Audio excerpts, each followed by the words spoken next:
if Buggy is the one who leads the Rocks Pirates, that just means he's Rocks' son. Ask yourself if you know who Namule is. Namule. He's number 71. 27 places above Bartholomew Kuma, Warlord of the Sea that saved the Straw Hats. Big Mom, she was the Yonko with her tongue out on the bounty poster. If she starts following Buggy, the next Yonko with the tongue out on the bounty poster, I don't know. There's already a tumbleweed Pokemon from the new gen. Right? Okay. But it should have just been Tangela, Tumbala. Come on. Bro. Just follow me, Pokemon. I got you. Hello everyone, welcome back to Chop It Up, and here I am with another absolutely fantastic guest. To my right, Mr. Dak Sake. Dak, how you feeling on this fine day? Oh, I'm feeling great, man. You know, we have a blizzard going on where I live right now, so hopefully, you know, we don't get Lelucia at all during the stream. But if we do, that just means we're cooking too hard. So, exactly. Kev, I'm excited to be here. And the reason why we would get Lelucia is because we're going to be doing our predictions for 2025, and Emu, of course, doesn't want us to know what's going to happen in the future. He's trying to block us out of it. Of course, we got Elbaf, the Arc of Legends, coming up, and we're in the arc right now. And of course, some of our favorite characters in the whole story, you know, we're expecting big things. Characters like Usopp, you know, the GOAT. We're waiting for his grand Absolutely. moment. Robin already had an amazing moment in the arc, and you know, Luffy, being Luffy, will probably have an amazing moment as well, possibly to do with Loki. But our first genuine predictions outside of just that don't always have to do with the anime or the manga. It could also have to do with the live action or any other One Piece related thing. So hope you guys strap in, and if you enjoyed, make sure to check out Dak's content here, you know, Mr. Saka, and let us know what your predictions are down below. So the way I'm going to approach this is not necessarily in my order of like importance or predictability, but I'm going to just kind of give one for each category, because kind of like you said, One Piece has a lot going on right now, right? So we have the manga, which I think everyone's hyped for. The anime comes back in April, which I think everyone's going to be really hyped for, because we're literally going to pick up like right, you know, when everyone kind of shows up to Egghead. You know what I mean? When Egghead, you know, Luffy versus Kizaru, all that kind of stuff, right? The Kuma flashback, like we're gonna get all that right away whenever the anime picks up. You mentioned the live action, but also the trading card game is blowing up right now, so I definitely have to give a prediction for that. But I'll do that towards the end, because I'm sure, you know, everyone wants to hear more about the manga and stuff. But even beyond that, I mean, One Piece is just growing at such an insane rate that I think you could even make predictions about kind of like societally, like where One Piece is going to go, right? Like how big is this going to get? We've already seen we talked about iShow Speed earlier. He's a massive One Piece fan, massive creator online. He talks about One Piece all the time. I mean, athletes are wearing One Piece stuff and talking about it. I mean, I did a video on that a couple of years ago, and it's only grown even more. So all in all, we could talk for days about One Piece predictions generally, but my first prediction I'm going to start with, definitely going to go to Elbaf, you know, starting the manga, because that's the bread and butter, you know, that's the source, that's the beginning of it all. And I mean, my first prediction is we're definitely still going to be in Elbaf at the end of 2025. That's my first prediction.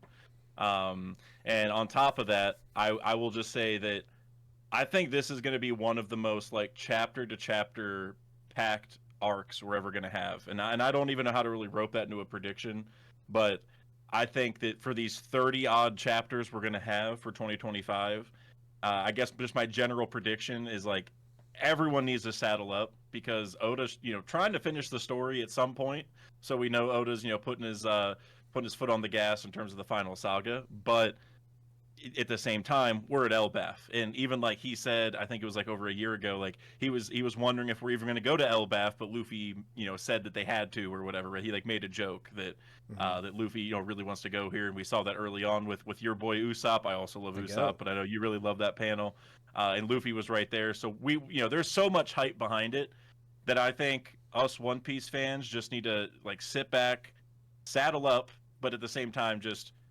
enjoy this awesomeness we're going to have in Elbaf, because it's straight up going to be, I mean, Egghead was insane, but even early Elbaf, we've seen high emotional moments. We have Shanks or Stabs or whoever that is pulling up, which we can talk about predictions for that later, I guess. Yeah. But all in all, I think Oda's already kind of shown like guys like this arc's gonna be crazy. You know, the Hmm. Loki reveal was crazy. So that's my first prediction. We're still gonna be there, and it's gonna be just an insane year in general at Elbaf. I completely agree. I feel like some people expect Elbaf to be I've heard a lot of people compare it to a Zoe-esque arc, where it's sort of like we're already aligned with these people.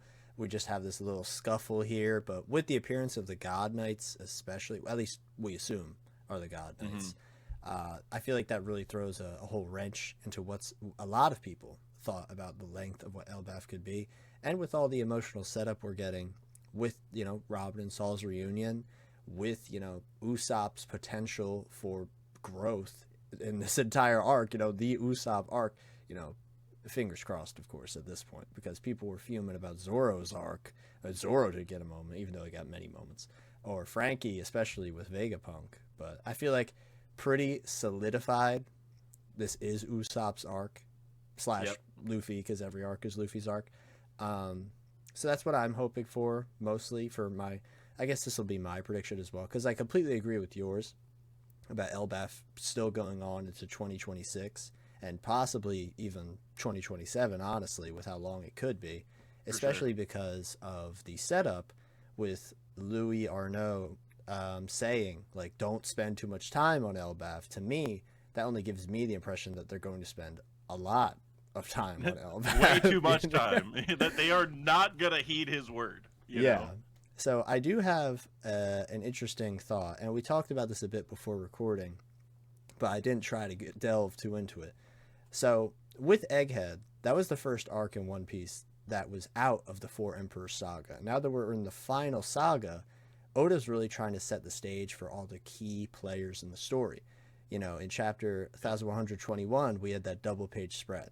And I was talking about this a lot yesterday when it comes to like these are the key players in One Piece. Every single one of these characters, even the mysterious Shadow, who may or may not be Shanks' twin brother or the man marked by flames, is going to be a key pivotal player in the story. And a lot of these characters were heavily showcased in Egghead. Like pretty much every single one had a moment outside of Egghead. Not, well, literally outside of Egghead. We saw them do something crazy. Whether it's Buggy saying his dream or Shanks literally bodying one of the main up and coming people in the entire world. All these characters had a big moment. So I'm curious what you think. Is the final saga going to continue this macro world building storyline where we cut away from Elbaf? At least not in this year, but just in general. Do you think that's how the final saga is going to go? Yeah, I do. I think that like with the way Oda's kind of set everything up, and I mean he said it himself in interviews where he wants to, have like the greatest war in manga history or the biggest war in manga history or whatever. And I feel like in order to set that up and make it feel organic, as Oda tends to do in the story, he builds that world in a very realistic way, or at least as realistic as you can in a fictional world. Um, and I think in order to make everything come to a head at the same time, he kind of has to keep dipping away. So I think honestly, it's a lot like the act structure in Wano, where I think Mm. he's gonna like set a bunch of stuff up in the arc, pick a nice cliffhanger point, go away for 10 chapters and show us a bunch of stuff setting up. Go back to the main events for 20 to 25, 30 chapters or so. Take a break and go around the world again. I think he's going to keep doing that. Um, and maybe even intermingle it like how during the Vegapunk message we saw like around the world like adjacent to what was happening at Egghead, like Mm. every other chapter was literally like Egghead stuff, seeing around the world, Egghead stuff, seeing around the world, like over and over. And I think we could see that even as like Elbaf goes on. I mean, I think he will completely, pause and go other places like Egghead did, but I think as we get really towards the end and as we're getting really close to like that final war moment, the world figuring out what the One Piece is, what the Void Century is, I think we're really going to start having like chapters where we're seeing what everyone's doing at all at all times. It'll feel like Marineford, but before we even get there is the way that I Mm. kind of see it, because it's just with the way Oda set it up. Otherwise, it's going to be like the Straw Hats trigger all this, and then everyone just shows up randomly. Like he's not going to do that. He's gonna build it so we know they're coming ahead of time. and maybe like a few people will come in, randomly to rescue somebody, kind of like the Giants. But generally, we're gonna see beforehand like all these people are mobilizing for some reason, and that requires a lot of setup. So I think definitely we're going to be dipping away. Now in 2025, I will say, in 2025, maybe not, because he really needs to hone in on Elbaf, right? Like there's so much going on already. So I could see 2025 that he doesn't, but generally, yeah, for sure. I agree for sure, especially well, you mentioned the One Piece anime and how that's eventually going to be coming back this year as well. I feel like because the One Piece anime and the Egghead arc specifically focuses so much on these macro out of Egghead events, especially, I mean, it's in the opening, of course. It's got to focus on it. I feel as though that, makes it so Oda doesn't necessarily have to do it as much in the manga, and that'll want the anime, watchers just fiending, as we always are. Whenever there's an end of an arc thing, we see people react to the bounties, but this is like that, but like on such an extreme level, compared to like everything else, because it's not even, the arc isn't even over, but it is in a way. When it comes to the cliffhanger, though, I felt like that was a really interesting point you said. I feel as though the perfect one would definitely be Loki's deal with Luffy. Like whenever that eventually has the change, I feel like that'll be the moment we cut away, because everyone's gonna be like, "What's going on?" Loki would react happily, and then we just cut for like months at a time, or like we don't know what's going on.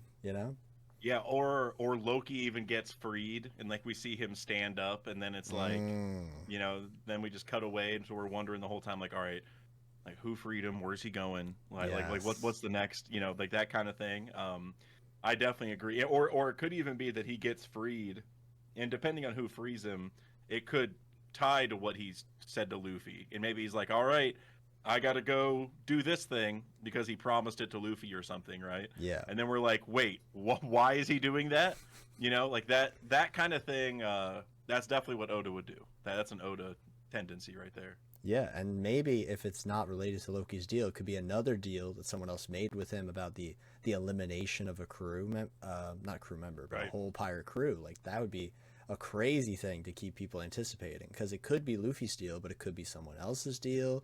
Who could it be? Who freed it? There's so many possibilities with that specific cliffhanger, which I think is what made a lot of people like Loki kind of immediately, without him, looking raw as hell. He just is a very enticing character because of all the mystery surrounding him. And I feel like that just makes him so intriguing. Oh, yeah.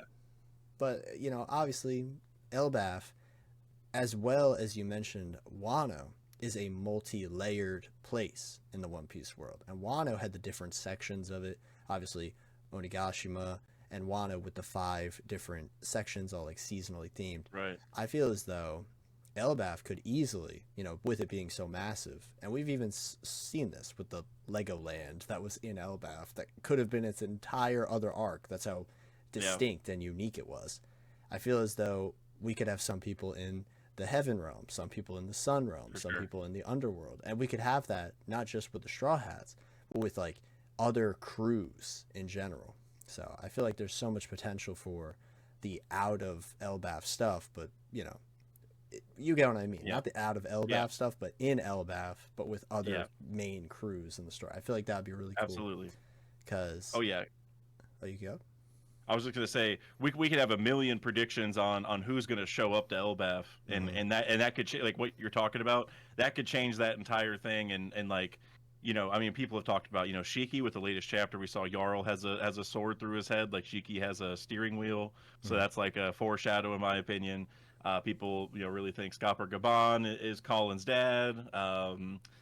I think Mass Deuce might have a chance to show up because he read Bragman, and we just heard about Louis Arnault. Like, I mean, the potential, like different ways that Oda could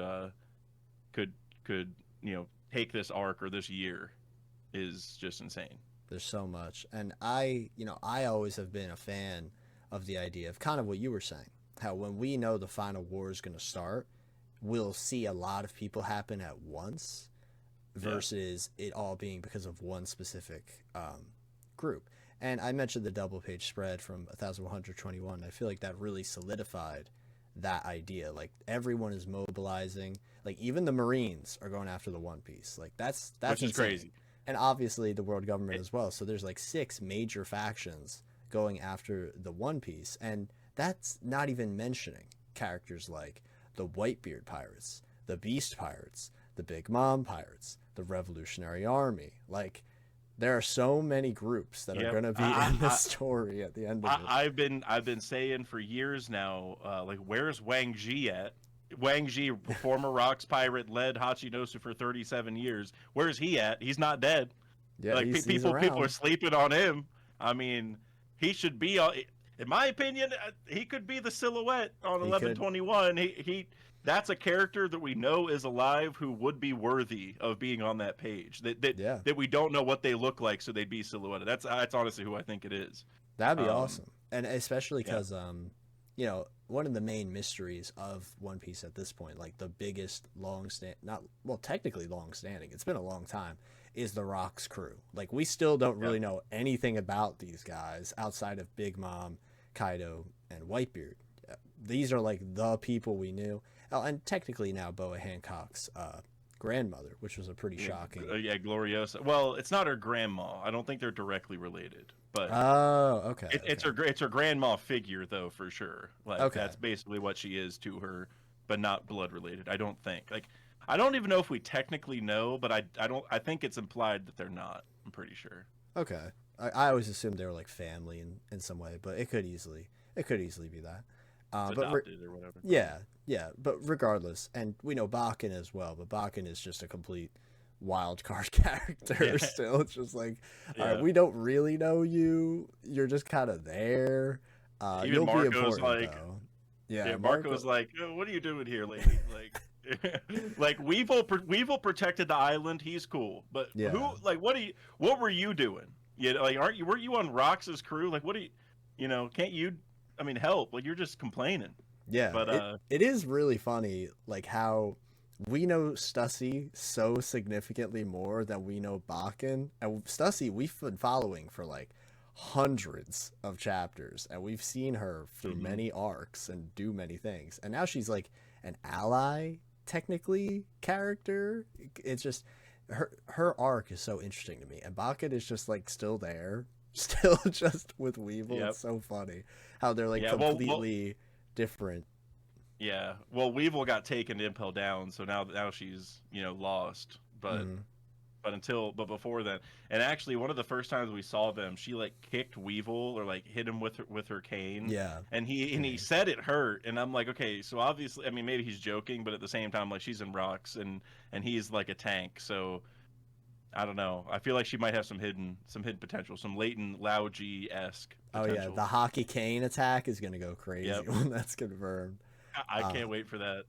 yeah, I feel as though Rox has so much potential too. Like even with all the characters that we do know, obviously they drop Shiki, and that's a character we don't know in the One Piece world, but we know from outside of the One Right. Piece world. So there's a lot of potential for him to be involved. And obviously, you mentioned Wang Ji. That's a major character, especially because the Rocky I Port mean, incident. well, now you got me really thinking, Kev. Okay. I never thought of this theory before. This is happening live. Oh, So breaking news so here. so let's say Big Mom shows up, just for argument's sake, because I think that's likely. Yeah. Shiki shows up. I think that's likely too. To Let's say Elbaf. Wang Ji maybe. Let's just throw him as a maybe. Oh, those are all Rocks pirates, Mhm. right? And now let's say the Gods Knights are showing up. Well, who was at God Valley? The Gods The Gods Knights and the Rocks Pirates. Wait. and then let's say Bakken shows up. Bakken was also at Yeah. God Valley.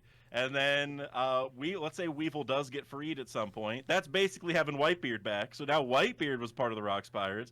And then you might as Oh. well, and I mean you could go on, probably continuing that idea, but that just makes me wonder if we're gonna have like a, I don't want to say the Rocks Pirates are going to reform, because I think that would be kind of a bland plot line personally, because we just had like the Cross Guild meetup. Like if they want to go work with the Cross Guild, Oh, that'd that's a be different crazy. story. And That dude, Buggy leading the other Yonko, give me and that all day. Cross Guild shows up and all that. But but it just I didn't think about the gods knights and the rocks pirates all being there, and I think that gives credence to the idea of it that being Wang Ji Ji. will be there. Yeah, because if all the other rocks pirates show up, so actually, hopefully it's him at 1121. Yeah, and I don't wanna dip into this little theory, but I love it, so I got to. If Buggy is the one who leads the Rocks Pirates, to me that just means he's Rox's son. Like that's been a major theory for a It, long time. I feel like that's something.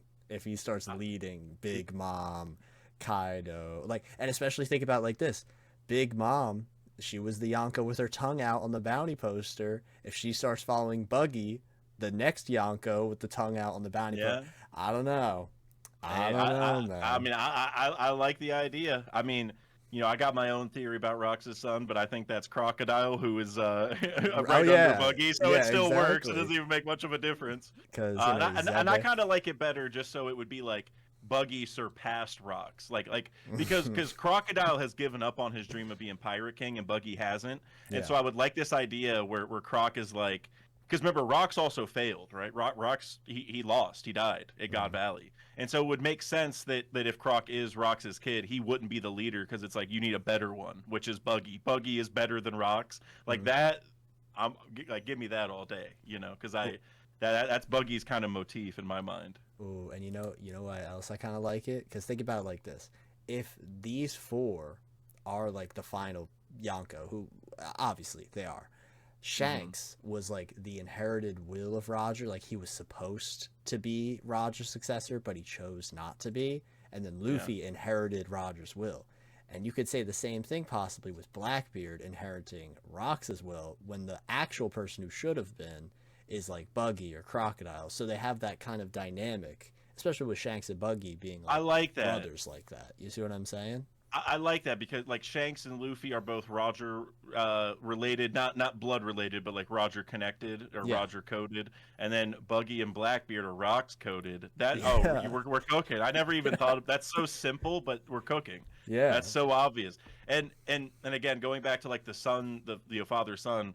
Again, I would like that because because I don't want Blackbeard to be Rox's son either. Like you don't have to No. be the person's biological son to be connected or like we see that with Shanks and Luffy. They're not biologically related to Roger, but Hmm. they're living their lives because of what Roger said and did.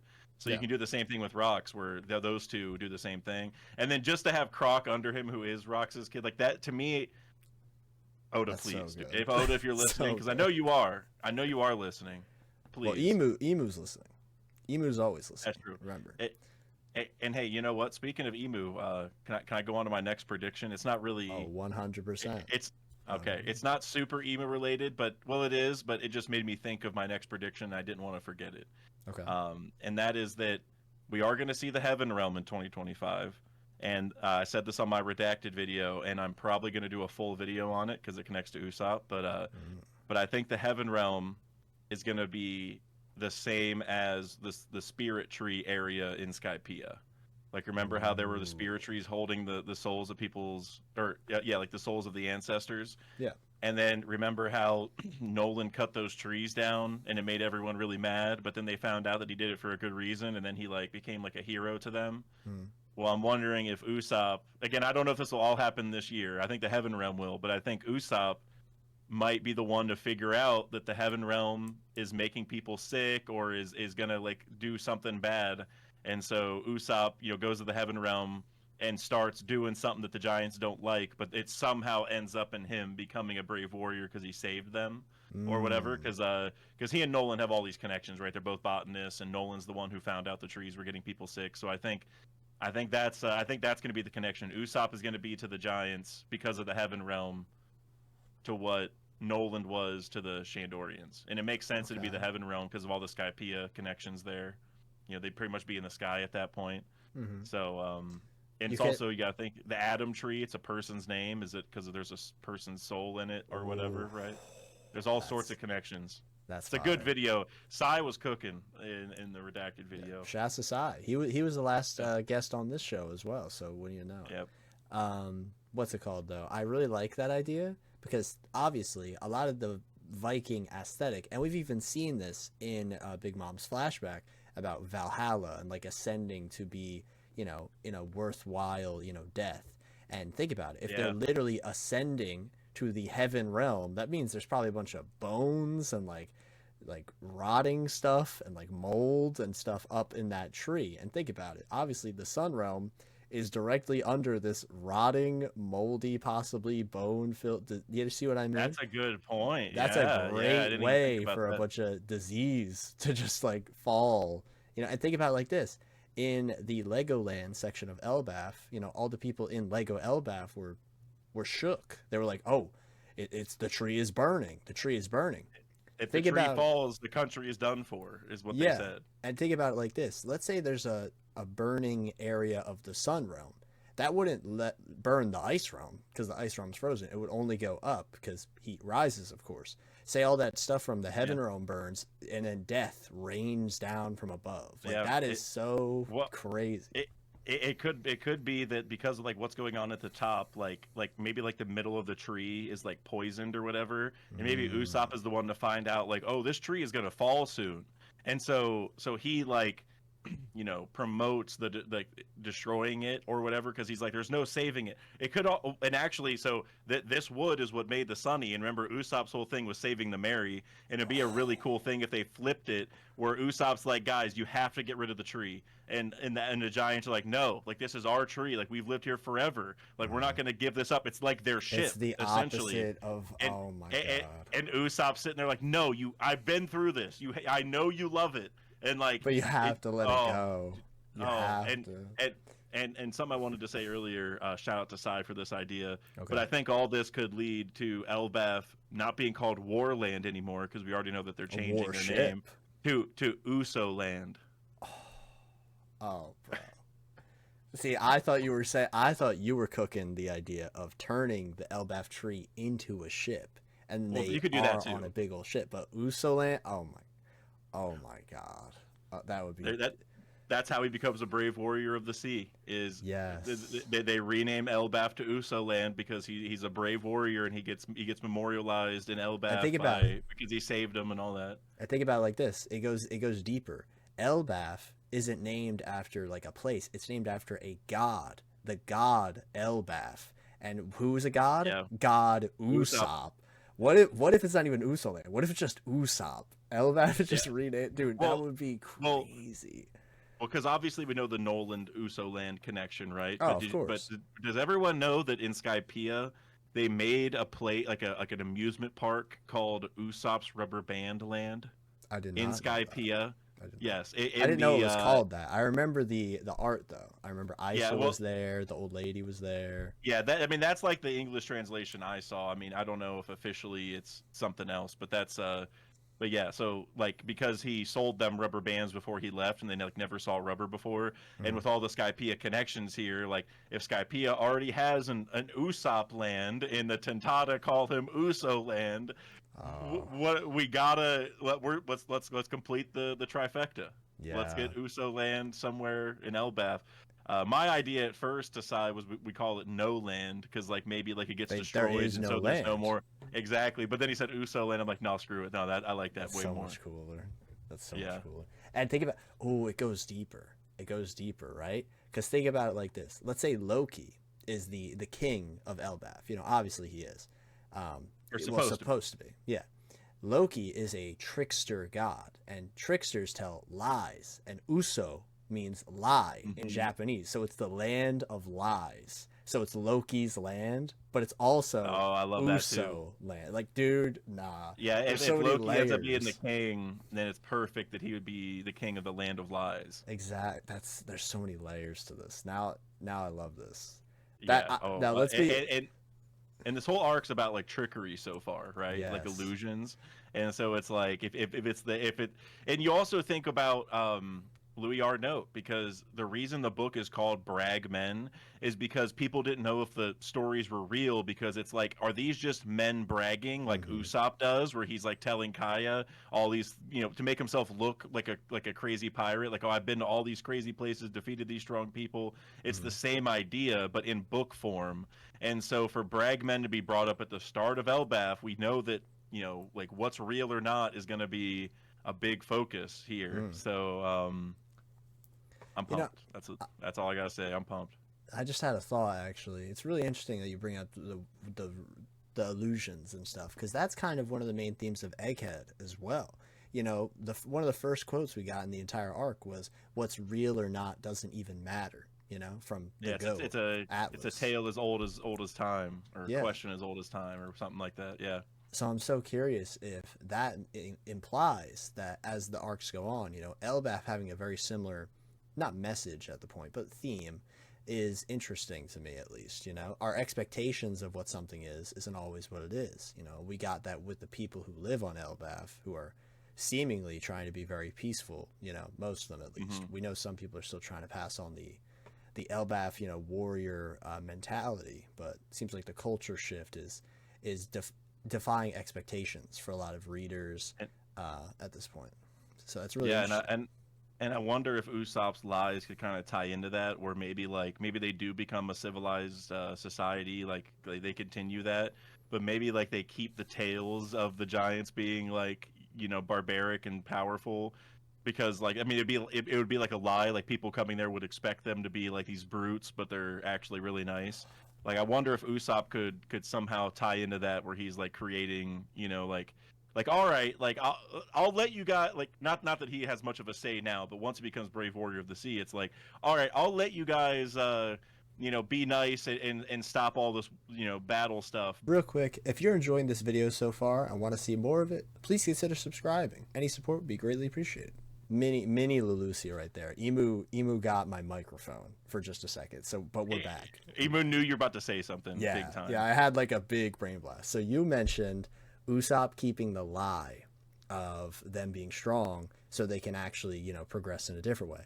That's so interesting because one of the things I thought of was that obviously in the real world there's Iceland and Greenland, which are countries literally based off of these lies that were told by Yeah. Vikings about a place that's so green but it's actually icy and a place that's so icy but it's actually green. So that's like one of the first things I thought of when you mentioned the lies of Elbaf. That's so interesting to And, me.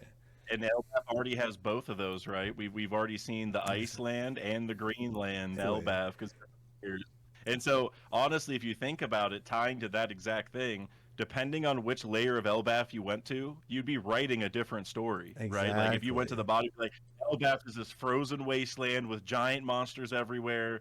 Like good luck staying alive for even a day, like all that. And then, but if you somehow went to the top, which obviously most people have to go to the bottom first so Mhm. they'd see it. But regardless, if you somehow went to the top, maybe if you came from the sky, and didn't go to the bottom, and then you might just be telling everyone, "Oh, it's this beautiful place. The weather's great. Everyone's so nice." Like Yeah. all that kind of stuff. Like you would have a completely different feeling of Elbaf, and so that could Yeah. already be that idea right there. So actually, I love that. I don't know, Oda. I hope you're listening, man. Yeah, You can take all the you want. that's this is so fun. This is why I love One Piece because stuff like that we could always think to the real world about some kind of location in the story because Oda obviously bases a lot of the stuff in the story off of real world Yep. geography, culture, mythology, all that. So I always love whenever you can like have a little brain blast like that. So I don't know. I just had to bring that up. But one thing I also wanted to bring up was in regards to you mentioning the tree being cut down. And obviously, Elbaf is the continuation of Ohara's research, which was also Yep. in a tree. But Exactly. here's where I had the little another little thought. Ohara's tree was also pretty gnarled and like rooted at the bottom because of the water differences as time went on. Right. And I noticed that obviously the entire bottom of Elbaf is frozen. So we actually don't know what the bottom of Elbaf's tree looks like. I wouldn't be surprised in the slightest if it's also all gnarled and like messed up. Because imagine this: what if all the ice that's around Elbaf was Right. actually It's a water killing the level? tree, Yeah, or or killing the that too. tree. Yeah, or killing the But that tree too. like that too. Like there's so much potential with that parallel to Ohara because of them Yeah. continuing the Or research. Saul and Robin, Vegapunk, literally the arc before. There's so much here, so I just thought that was really cool. Or to like take Wano as an example. What if all the ice melted and then there's just like water all over the tree, and then like somehow that does something, right? Because Yeah. Wano, it's flooded right now, right? And we're supposed to break the walls at some point, and that'll let all the water out. But then Pluton gets freed, Hmm. and so taking that idea but flipping it on its head, it's like maybe instead like where Wano loses water, maybe Elbaf is going to get a bunch of it somehow, right? Yeah. Or something like that. Um, That'd be and I like a mean, great Water 7, Long Ring Longland, like showing the interconnectivity of the islands yeah, too. yeah, and you know what? Fishman Island is supposed to have like that prophecy from Shiarli, which is like a really climactic event, and that's been one of my main points. Is like if we assume that Uranus gets revealed this arc, which I feel like is a 99% chance personally that Hmm. Uranus is here or was here or something. Well, Fishman Island had Poseidon supposed to undergo a climactic event, right, where they have to come to the surface and all that. Wano has Pluton supposed to undergo a climactic event where they get the walls destroyed and all that stuff. So Elbaf should do the same. What's the most climactic thing? The tree, Yeah, definitely falling. exactly. And So obviously, the Ragnarok theory has been around for many years at this point, even before we even got to Elbaf. So the idea that so many of us expect something horrible to happen to these people too, like because like outside of Wano, this was the island that's been built up for like literally 1,000 chapters at this point. Like, yep. to be blunt, something terrible is gonna happen to these people. Like, I feel like there's no way that we get out of this place like completely scot free. Something bad is gonna happen, and that'll be the final domino leading to the final war if it doesn't start on Yeah. Elbaf already. Yeah, I mean, bare minimum, Mister Three is going to pull up and wreak some more havoc. Oh yeah. That's their worst nightmare. If Big Mom and Mister Three pulled up, the Giants Oh might just surrender. They might just be like, you know yeah.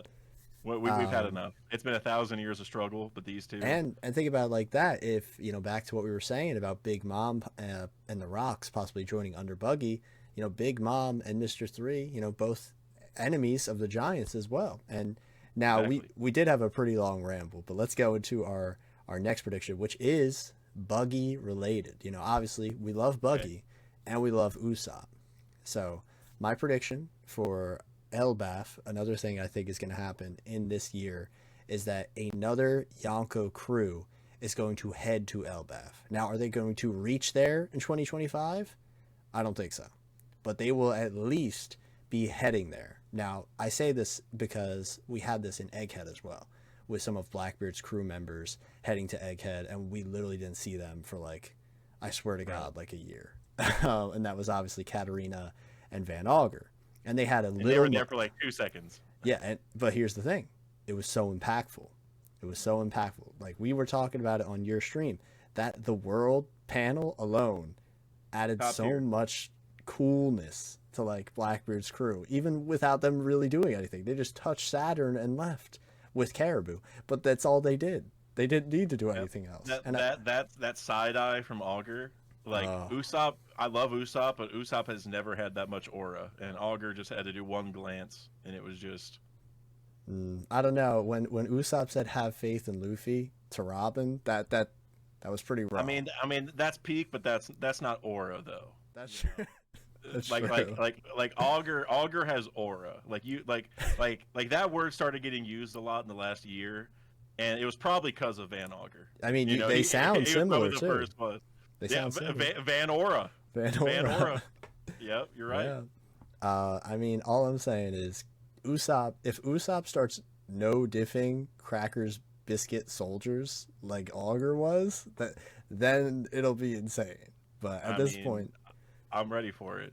yeah, I'd love to see it. Usopp, I'm ready for you to level up, man. Oda we're showed in the ready. first chapter of Elbaf that you weren't ready, but I know you are gonna be ready at some point, but you're not right now. Usopp is ready. He just doesn't realize it yet. That's his main thing. Exactly.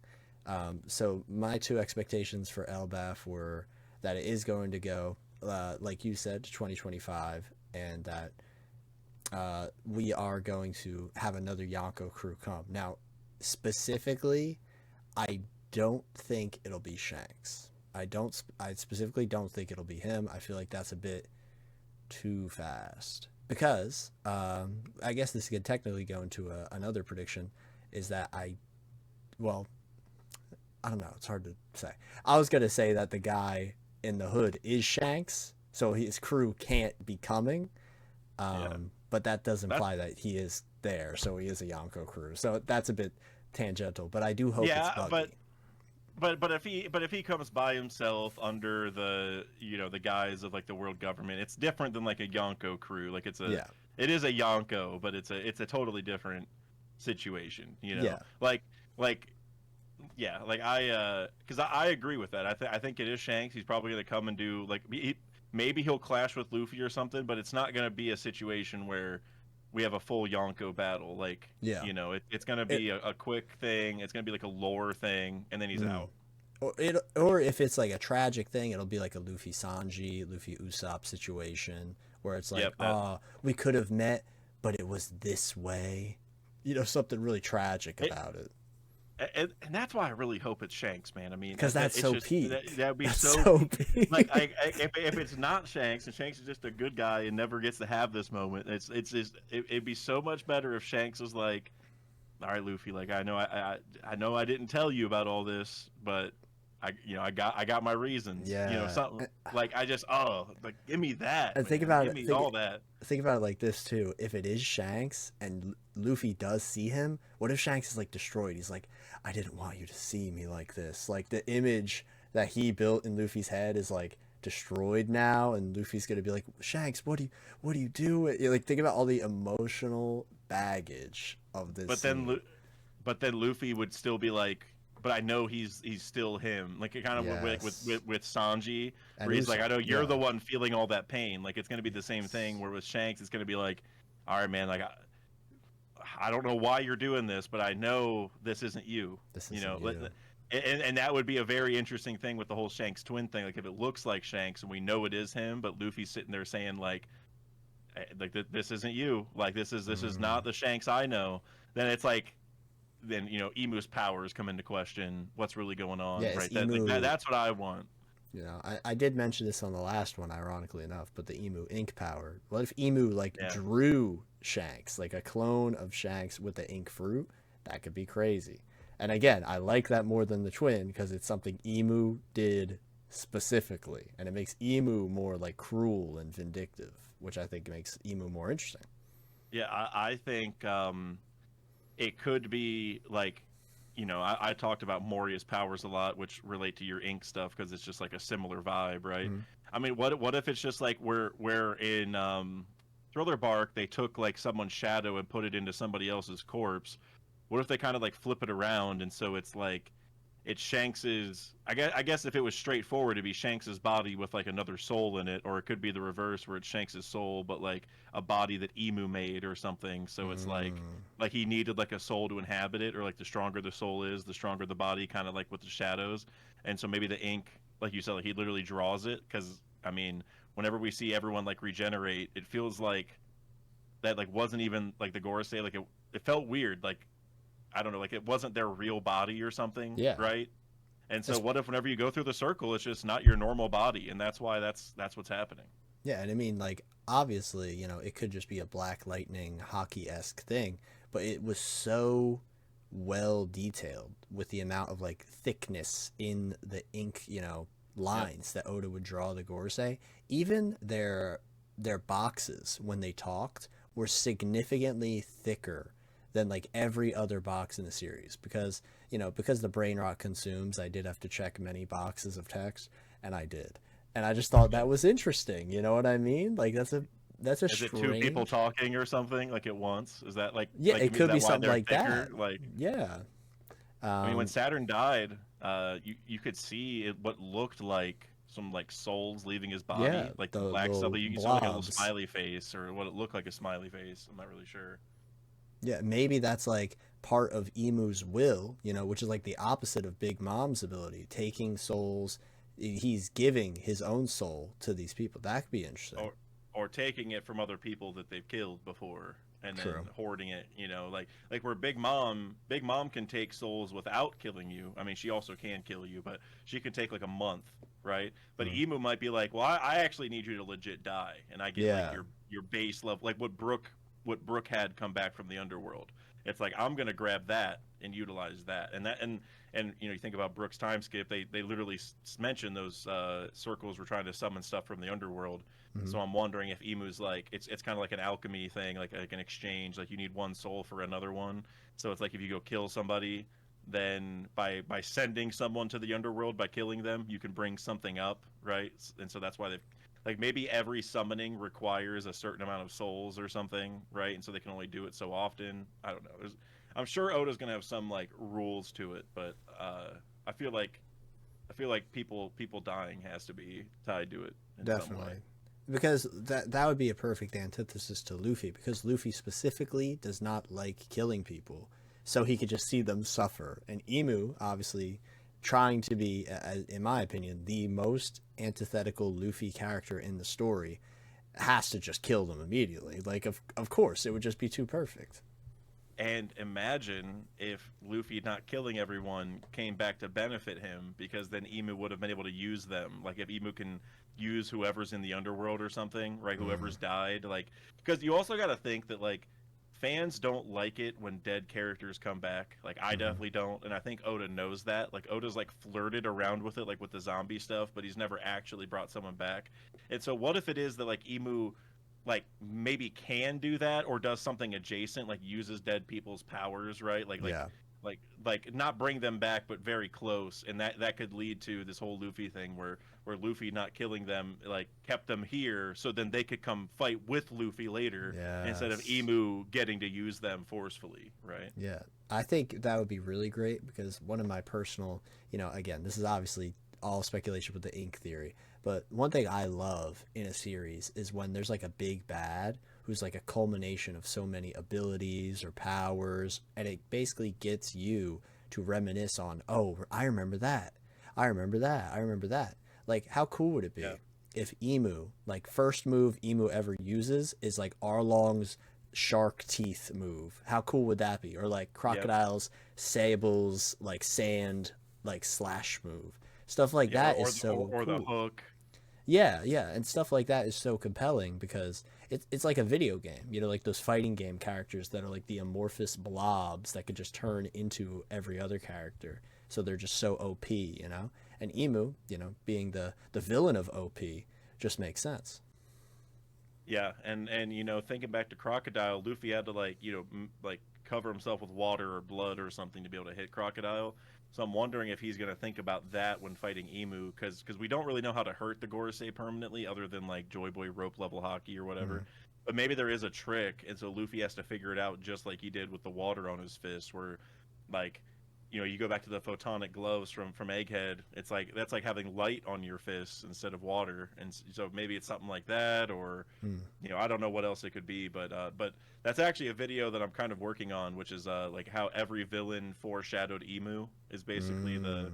the premise, and so like Crocodile wanted to have a drought, and Emu wants a flood. Moria and the Shadow Ooh, stuff.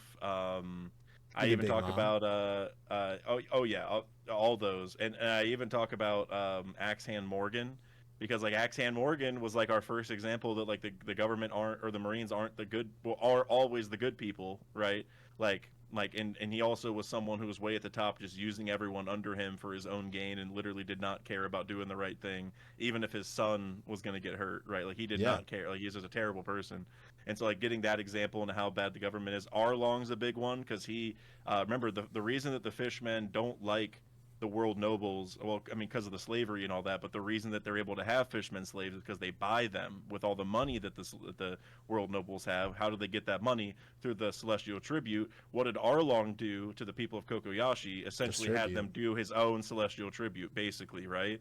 And so Oda has definitely done that already, where he's like all the villains are building up to Emu, and I think what you said about like the powers, I think that's definitely going to happen, where Luffy's going to remember a lot of the things that he learned, and that's why Oda's doing it this way, so Yeah. that way whenever we get to the end, we get that feeling of the build up through all the fights and stuff in the past to the payoff of being able to beat Emu because of those prior fights. So I'm all for that 100%. Yeah, I don't know. I just feel like it's so creative too, because Luffy being able to morph into anything with his rubber abilities would just be a perfect counter to Emu being able to do the same thing.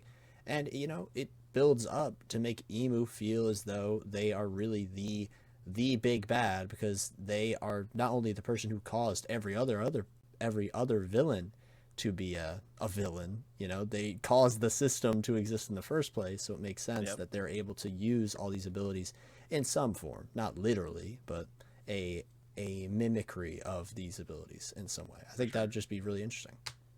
For sure. Yeah, I think that's where Oda's headed for sure. Yeah.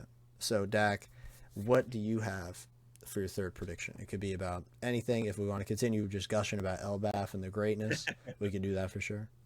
I'm gonna move over to the live action actually, Okay. if you're down for that. In 100%. my prediction, I mean, I guess I have a few, so I guess we'll go through them as we discuss. But my first one that I just want to get off the bat is uh, we are going to be very happy with the way that Laboon and Chopper both look. I think we're Mm, going to be very satisfied, and with Drum Island being the end of season two, as Oda told us, right? It ends at like we'll get the completion of Drum Island presumably like in the final episode.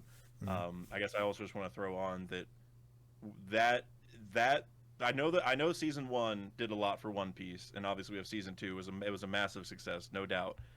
But I'm going to go out on a limb and say that Drum Island will surpass anything that season one had to offer. And it's not just because we're gonna like Chopper, but just you think about the Here You Look stuff, mm. and I gotta shout out my guy Randy Troy, writer for season two, Legend. because the thing about Randy is, I know that I love his vision for the story. He gets the main fundamentals, as a lot of the live action crew did, on like what makes the story great and all that. And I know Randy is a big fan of the Here You Look backstory and the Chopper everything. Mm, And I mean, I already felt confident regardless, right? Just because of the team from season one. But I know, especially with Randy being there, I feel beyond confident that we are gonna love Chopper, and Drum Island is gonna it's gonna send One Piece into the stratosphere as far as live action success and general One Piece success. Like once people see that cute little reindeer thing that looks good, right, and it's like, oh, like, mm. that's they didn't fail there, because sometimes that does happen with CGI creatures or however they plan on doing it, which I do think that's what they're gonna do. But I agree. um, it's going to be like Detective Pikachu, I think, is what they're going to do, which is the right call, in my opinion. But I just think the combination of that cute little thing, just like in the real story, cause we've already seen this with the manga, because Chopper is the mascot of One Piece, right? He's the merch king for Hmm. One Piece. I think when the live action fans see that cute little reindeer thing that has the really sad plight behind him, where nobody liked him, and they get the Rudolph reference, right? Where because he has a blue nose and not a red nose, and they get that little reference, and because that's a for like a Western audience, that's a big deal. Yeah. Like to get that kind of Christmas connection to it. I think I just think when they see the sadness and then Chopper get through that and join the crew, I mean, it still moves me when I watch it in the anime or read it. Like, for sure, one of my favorite arcs, no question. Here you look backstory top five, but I just think in live action we're talking stratosphere, like even more than last year, because of that for sure. I completely agree with that, because not only Chopper being a massive, like you said, the merch king, of course, the merch no me, Chopper actually ate, not Hmm. the human fruit, whatever that is. Yeah. Um, I think there's a lot of potential with it, not just because, obviously shouts to Randy. And Randy's been reading this, for those who don't know, since Arlong Park was originally releasing. That's over 20 years of reading the story, loving the story, thinking critically about this story, and having him be able to be on the writers team is awesome. Not only because he's a member of the community and he cares very deeply about it, but because he knows how to get those ideas executed well. And with Alabasta being one of his favorite arcs in the entire story, with one of his favorite characters being in season two, I am very, very confident that it's going to be well written, because Randy's that guy. It's that simple. Hmm. But I definitely agree with you on the Chopper stuff. And because of that, I'm actually going to go into my live action prediction, All right. which Let's hear is it. that not only is it going to release around Christmas time, since you mentioned the Rudolph connection, I definitely I think agree. it'll be that. I Because agree. one, the holiday season, you got a lot of people coming together. Oh, what? Oh, we got to watch this. Oh, number It, one on Netflix, a Netflix original. What is this? We got to watch. Look at that cute little reindeer. Oh, it's Christmas. Like, think about they'll all at least that have it on in the little. background or something. I could Exactly. totally see that. Yeah. At least that. But my major thought on it is that we'll probably get a trailer within April to June, and then it'll release in Christmas. You know, just get some build up, some hype, because Hmm. we already know they've wrapped filming. I assume because of the closeness of the location, season 3 is almost wrapped up, if not wrapped up already, because of some of the places they filmed before. And with a lot of the stuff in this season specifically, it's not as much filming that's the issue for me, and I assume for you as well. It's CGI because there's a Hmm. lot of CGI that's Laboon gonna and be in Chopper are going to this. carry this season. Yeah, In a well, lot of definitely. ways. But I'm also talking about the CGI, obviously, with Little Garden. That's gonna be a Yeah, too. really, really crazy task, in my opinion, and I think it'll just add even further because obviously in the manga we're in Elbaf. We're seeing these characters be present in the story, so it's perfect that while we're in Elbaf, these people who are new to the story are going to see these characters for the first Hmm. time. So I feel like with that That's a good cesspool point. of mixing stuff, Christmassy with Chopper, Elbaf with the Giants, and think about how crazy this could be. What if by the time the anime releases as well, what if the Giants start showing up on Egghead as well? It's like a Yep. three Giantception. trifecta giant thing. Like I could just see it so easily. Yeah, So same. those are my predictions for the live action. Yeah, Uh, no, yeah, no, that's a good point about the Giants. I didn't even think of that. I think back to Arlong because in the live action, Arlong was a lot bigger than Luffy, oh yeah, and I thought they did a pretty solid job. I think they changed it originally, right?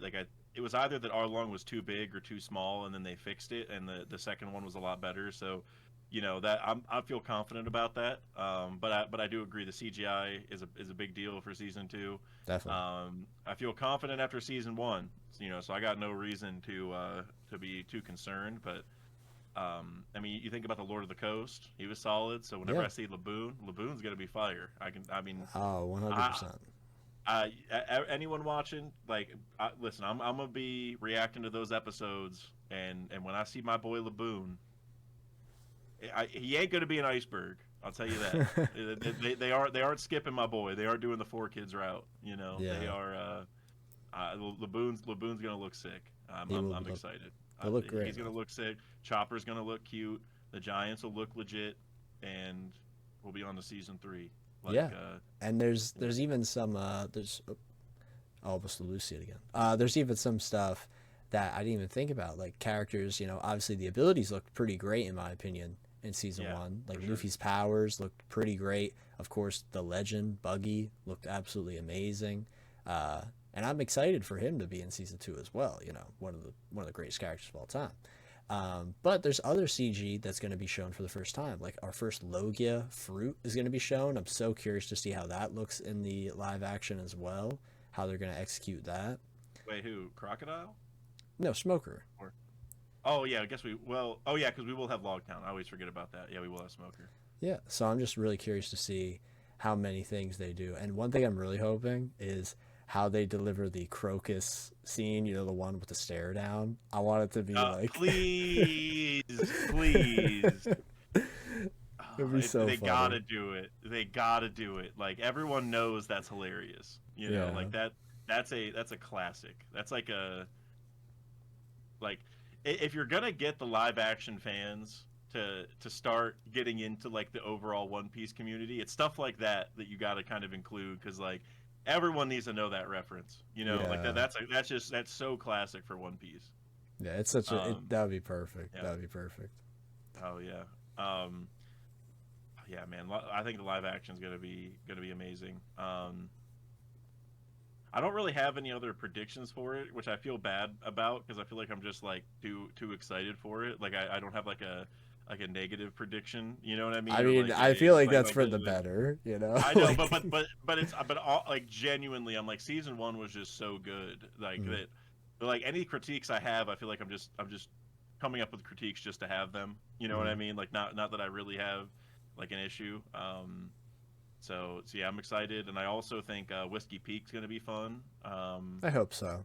I hope You know, so. with like all the fighting and stuff, I think that'll be really cool for a lot of Western fans to watch that. Like because just like really big sword fighting scenes, like where Zoro can just go ham and take everybody out. Like people love those kind of characters, and so I mean Zoro's one of the most popular in general, but Of I feel like course. for Western viewers, I feel like they'll really like that too. So I think season two has a lot to offer, and I'm really excited about that because we don't like I mean I think all these arcs or moments in the story are great, but these aren't like the biggest moments generally, right? Hmm. Like the beginning of the Grand Line. Like Drum Island's great, but it's not like I mean you think about like Ennie's Lobby and stuff, right? Like that's just like The game scale, breaking, the scale keeps increasing as the story goes on. right? These Or are like even still the Skypiea, these are still the humble beginnings. We're yeah, exploring these new places, we're traveling, but we're not staying for exactly. too long. So, But I think the Western fans like there's a lot to offer with like I think they'll think the Giants are cool.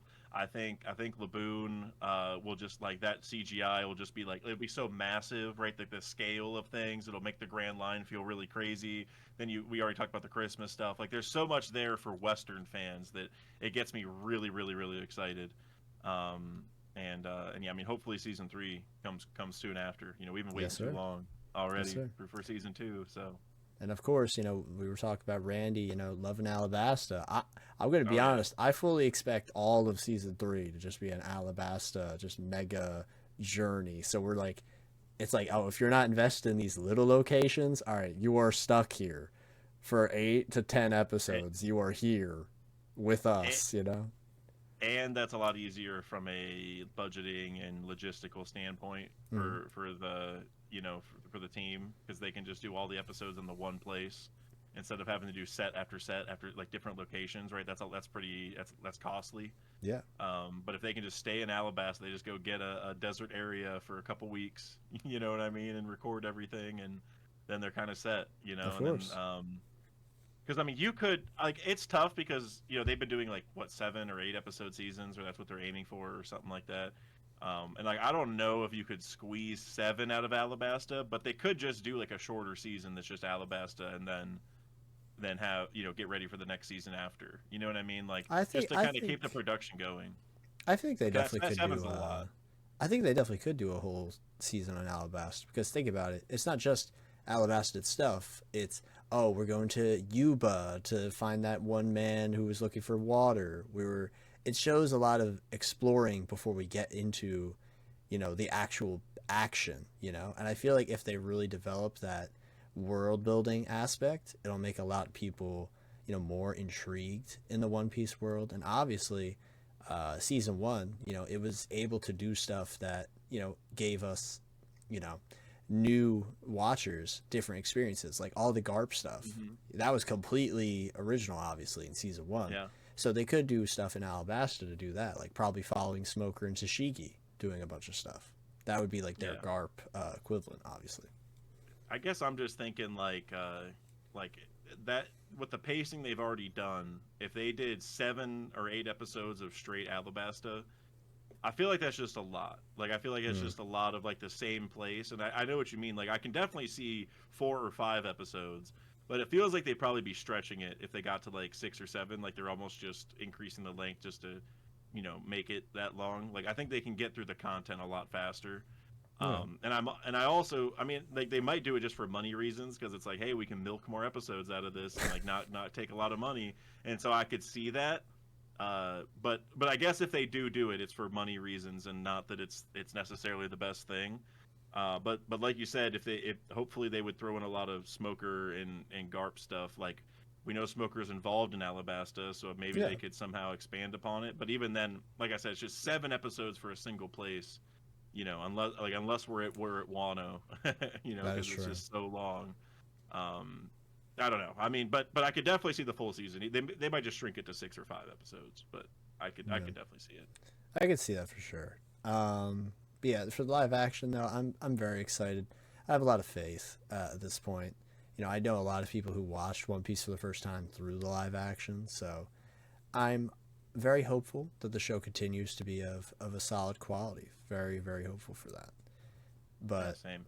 my prediction for number 4 is for the anime, and I definitely think the anime quality is going to explode coming back. I feel like there's no way they are not going to have some insanely detailed episodes, especially with the Kuma flashback, and most importantly, obviously, the Gorosei forms. There's no way they haven't been stressing out like crazy trying to figure out how are we going to animate these things. That's why they needed the break, in Yeah, my opinion. They're like, if you guys want us to animate these detailed giant monsters decently, yeah, we need more than a week, or like I mean technically they have more time, but like we're gonna need some buffer time to if you want us to not make those look like Garbo. And yeah. so I agree.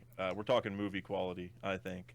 I definitely agree because one of my favorite things that they chose to do in Egghead was to make the environments 3D in a way, so it almost looks like a video game, which made it even more unique to the aesthetic of the island, of course, which I thought worked really well and was amazing in some of the fights, like the S Hawk fight, the Lucci fight. Like Yeah, they looked absolutely incredible, and I can only imagine that since a lot of these monster fights are going to be outside in these 3D environments, the camera angles are going to go crazy.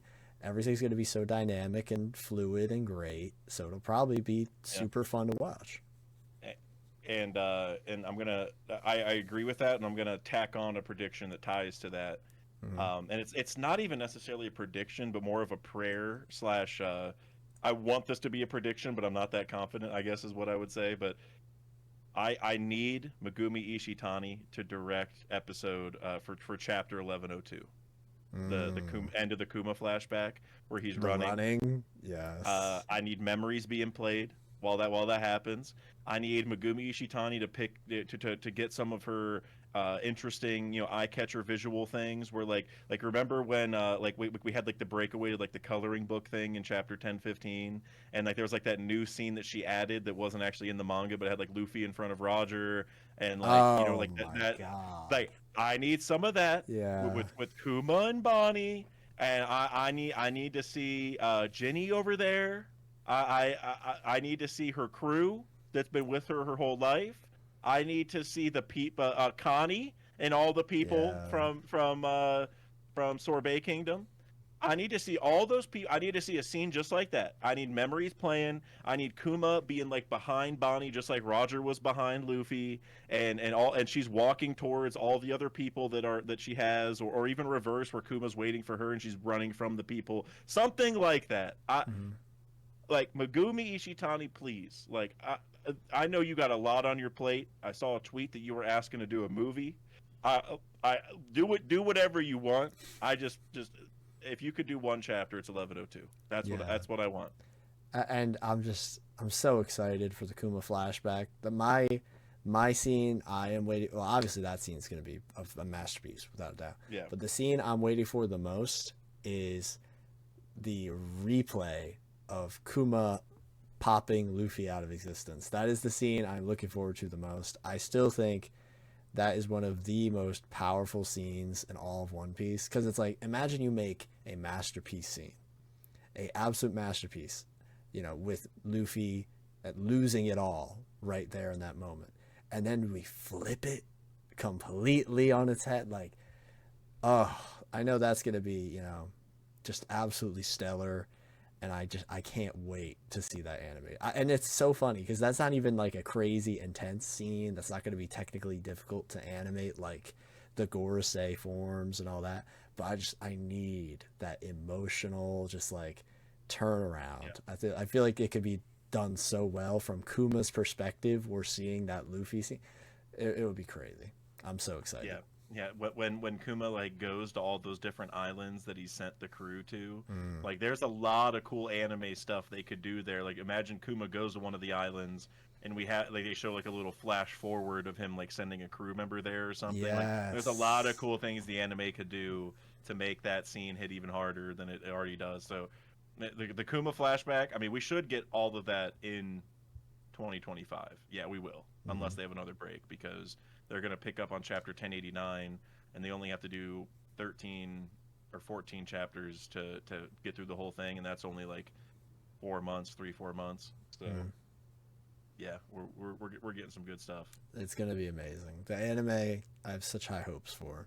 And now you mentioned the last thing you wanted to talk about the cards. That's what you said you want to talk about. But I'm going to talk about what I think is very interesting. And this actually, it kind of is like an all-encompassing meta kind of thing about One Piece in the world at the moment. Okay. And I've been thinking about this for a while, and I feel like Oda is currently trying to do a Walt Disney kind of thing with the One Piece live action. He's trying to be as out there as possible, trying to be like, look, this story is going to last longer than many people working on it, even himself.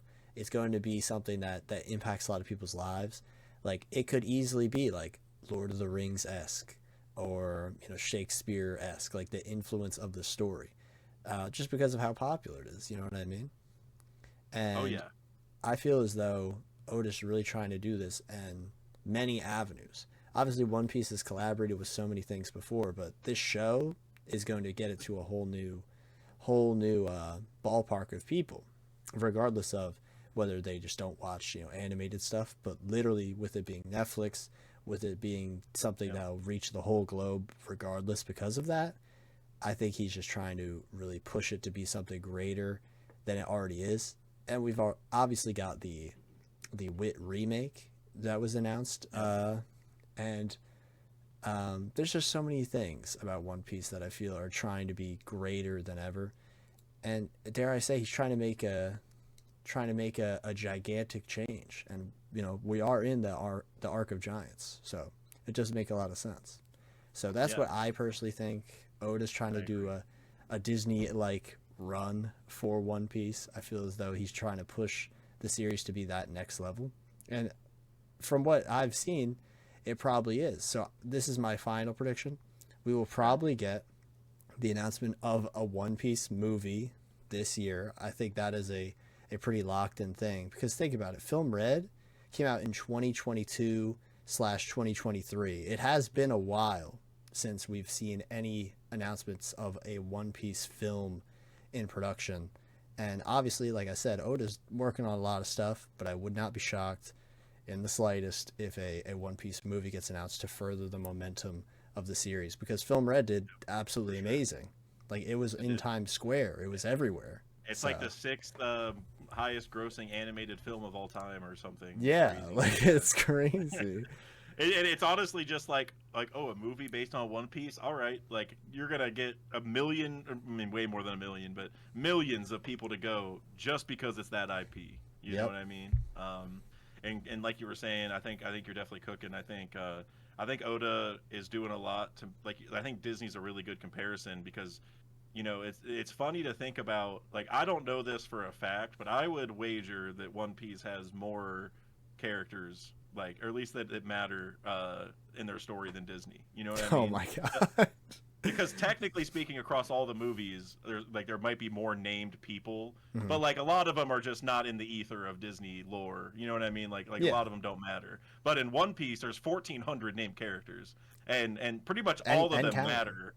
And counting, and they matter. So I think by the end, like you said with Disney, it's just there's so many characters in One Piece that people kind of latch onto or represent different people, and the story. I mean, that's why a lot of us love it. Is there's something in One Piece for everybody, and so I think that's a really apt comparison to think like you could have there's Disney World, you could have a One Piece world, and make it just as big as Disney World, split it into just as many different sections, have just as many different characters and costumes. Like, you could 100% do that, no problem. Yeah. And that's what I mean by, like, I don't know for a fact, but like there's probably more or as many characters of One Piece that matter, that people would walk around and recognize and enjoy at a One Piece theme park as there would be for Disney, for sure. Yeah. Like for Disney, a lot of people latch onto a couple people for Disney, but for One Piece, anyway, there's so many. There's a million. Yeah. Funnily enough, I was actually going to bring it up. Like, there is a One Piece theme park, not for One Piece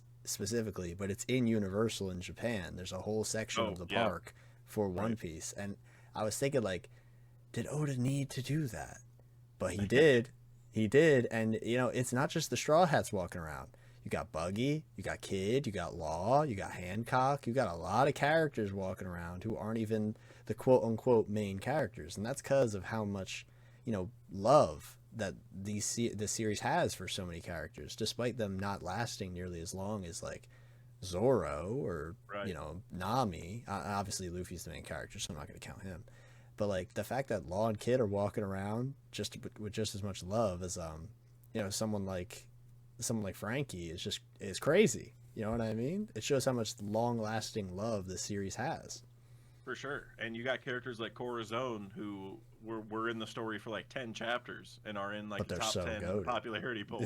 You know what I mean? I mean, it's just, you think about Kuma, he's been in 20 chapters. Well, I guess now with Egghead, probably 30 or 40 chapters total in the story. And he's going to, by the way, I got to say this. This could be a prediction. I don't know if it'll happen in 2025, but last popularity poll, and I'm very disappointed in the One Piece community for this, and I will go ahead and say that I think everyone will agree with me. Kuma finished 98th in the popularity poll. 98th. Okay, there are people above him like Whoop Slap and and I can't even think of all of them off the top of my head. Olympus, I think like Ulti, and I mean no disrespect Ulti to was Ulti, higher. Ulti was higher. But we're talking about Kuma, okay? We're talking about the man who saved the even before Egghead. At the time of the poll, we're talking about the man who was like the right hand of Dragon and saved the Straw Hats, and Saba Odi had the Thriller Bark movement. He was already a very compelling character. And then now that we know how sad his backstory is, we had to vote him 98th. Like that poor guy. Just can't catch a break, guys. He needs to be top five to make up for it in the next. I don't care if that's not legit. I don't care if that won't last forever. We need to make it up to the man. And so my prediction is next time we have a popularity poll, I don't know if it'll be this year, at least top 10. Better be top 5. Top 5 in certain places because they break it down by regions. But, do you think, all right, so this is actually going into the popularity poll as well. Do you think like Bonnie is going to be like rising up significantly as well? Because I'm pretty certain she's been in the popularity. She was higher than Kuma for sure because the Supernova were all in the poll last year. But I feel like she could definitely rise up as well. I would not be shocked if she's like top 25 at least. I personally wouldn't be surprised about that. I'm looking at the list now. This was from like I think 2021 or something like that. Right above Kuma, just by the way, is Panda Man. Yeah, a guy that we've never even like talked to. I'm just gonna list some other people just because I think it's absurd.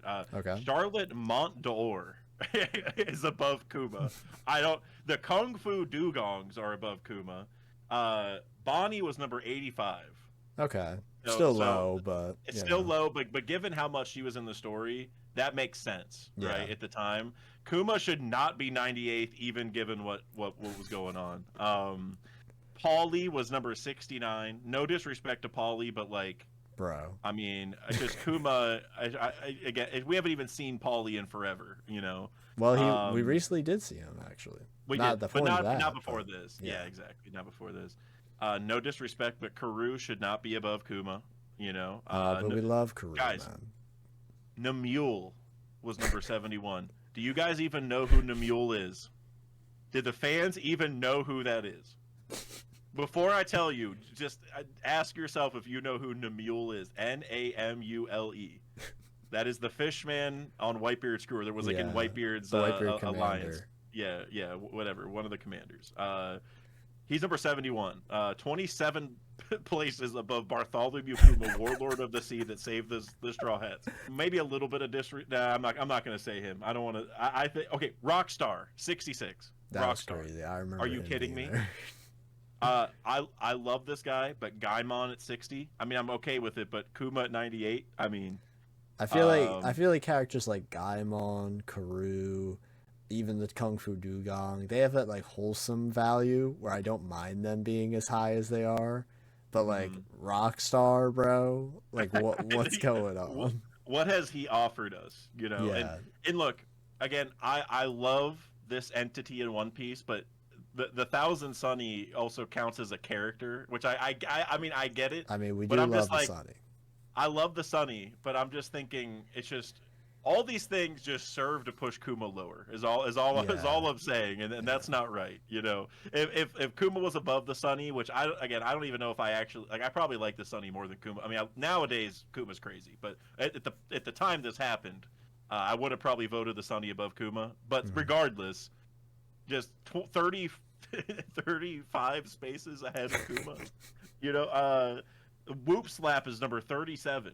Yeah. You know, I mean, I don't know, man. I could go through some other ones, but those are the real bad ones. You know, You didn't we mention got to do better. Orlumbus. You didn't mention Orlumbus. Orlumbus cracked there. Oh, is he on here? I didn't He's see on him. here. Yeah, Oh, Orlumbus number is high. 78. Number Yeah. 78. Yeah. One of the straw hat okay, feet. hold on. Hawkins. Hey, I in love 82. Hawkins. Nah. No, No Hawkins slander. no. No Hawkins slander, man. Hawkins has no business being Hawkins above is so cool, the Straw man. Hat. No, He's so cool. no. And think about it. This was And in also- Wano. This was in also- Wano. Hawkins was in Wano. He was cool in Wano. You can't deny that. Hold on, At this point, I'm glad Shushu made the list at 100. deserved, very deserved. Should be higher, honestly. Yeah, well, not higher than Kuma. Not higher than if Kuma. If he was higher, then Kuma would have been 99. And then That would have been sad. That would have been sad. Who else is on here? I mean, little bits of disrespect, but like I don't know if Marguerite has any business being above Kuma. She's chill, but yeah, she doesn't. She doesn't. I mean, like Marguerite, I would be more fine with than like Namule. Namule is the one. Yeah, Namule and Rockstar bother me. They should not be there. Marguerite at least was like a nice ally character, you know. Namule, just get out of here. Like Namule's gotta go. Whoop Slap is at least funny. Like Whoop Slap has Whoop like Slap a is really funny. cool line, right? Because he's like, is it his dream or his his like, all right, destiny. iconic line. All right, Whoop Slap. Well, I at least remember a moment with you, Namule. I didn't even know who you were when I saw this thing get posted. Yeah, that would be like if you had the one pumpkin head Whitebeard commander. It's like, bro, yeah. What? No. I see. That's how random they were. I confused one of Big Mom's kids with a Whitebeard commander. That was literally how random they were. It would be like having Charlotte somebody on this, like Charlotte Mont'Or, which is just get out of here, like that. Like of all the ones, it's just he barely did anything. Like he had the book. Like I don't want to be that guy, but I do think Mont'Or is one of the cooler Big Mom kids. His power was really cool with the book world. He's not above Kuma. He's not above Pero Sparrow. Okay, that's really crazy. That's really crazy. Like Pero Sparrow is 95. Like we have Pero Sparrow at 95, Mont'Or at 90. Definitely Katakuri. Pudding, like without Pudding at 45, and then Katakuri's on here too somewhere. Yeah, Pudding. That's 14. Shouts to Pudding. Pudding deserves a good spot on the top 100. Yeah, those are okay, but I just think compared to the rest, Mont'Or has no business being on that list. Like it's like having like Charlotte, like Amande or whatever her name is. Like the slow ballad though. You're not rocking with the slow ballad. Not in the top 100. When Kuma's 98, I got. Okay, what if she was 99, and Shushu was 100? Like that might be alright. Well, Cracker's on this list too. I missed him. He's at 99. So Cracker can go. Swap him out with Amande. I'm fine. I'm fine with that. I mean, give me a better. There's got to be a better one. I mean, is Peckham's here? Give me Peckham's. Oh, he's not a Charlotte Peckham's member, but he's a Big Mom pirate. Peckham's can be on there. Yeah, give me Peckham's. What about Mistom's? Peckham's. Yeah, Mistom's. Mistom's got to be on there. Or oh my God, Dr. Eggman, Baron Tamago. Dr. Eggman. Give me Baron Tamago on this list. I like Baron. He has like the most unique fruit in the story. Yeah, that's a very cool fruit. He can't die. Slight prediction, not for 2025, but whenever Marco eventually returns, because he will. Marco will die, and then rise from the ashes like a phoenix. That's gotta happen. There's no way this isn't something Oda's been cooking up forever. It'll be his awakening, and I think he Yes. could be a great example to like dive into the whole, like maybe you need to die to awaken your zone fruit theory. Like he could be the With perfect one Luffy. to bring that Yeah. up. Yeah, we already saw it with Luffy, right? We're gonna move on to my final prediction because, as I said at the beginning, it revolves involves the trading card game, the One Piece TCG. And I just want to say to everyone who just heard that and is thinking about potentially leaving because they don't care about the TCG. I get it, but I want you to hear this because the One Piece TCG is taking over, and I don't just mean that it's like popular. I don't just mean that like One Piece fans enjoy the cards. I don't just mean that I like it. I mean, literally, when I go to my local card store, they tell me One Piece is by far the biggest one. One Piece is the one most people come in for to ask, and they're talking about playing the game and collecting. Prices are skyrocketing. So even if you don't care about playing the game and you just want to, not investment advice, financial advice, but if you wanted some way to invest in or make money off of your favorite story being One Piece, the TCG is the way to do it.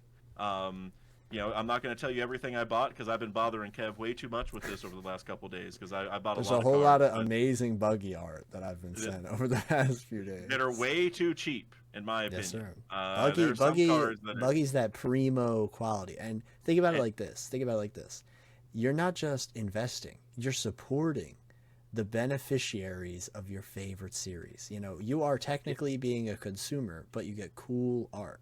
And I could say from experience, as a One Piece fan, I would have probably gotten some. I have amazing Katakuri right here. Let me actually get it real quick. Let me get it. Yep, go get it. And I guess I'll just finish off like what my real prediction is because I was just going off on a tangent on how great the TCG is. My prediction is that it's only going to get bigger. We're going to keep having sellouts, so like they need to keep reprinting, which is a good thing for prices and stuff. Again, not financial advice, but if you wanted to get into it, that's kind of what you want if you are planning to invest in it. Is you don't want too many stock outs because then the people who play have to pay way too much money to play. That's not, you don't want that because you want people to play cheaply, which you can right now for like $100 or less. You can have one of the most viable decks in all of the One Piece TCG. You get 2 Doflamingo decks and some other stuff.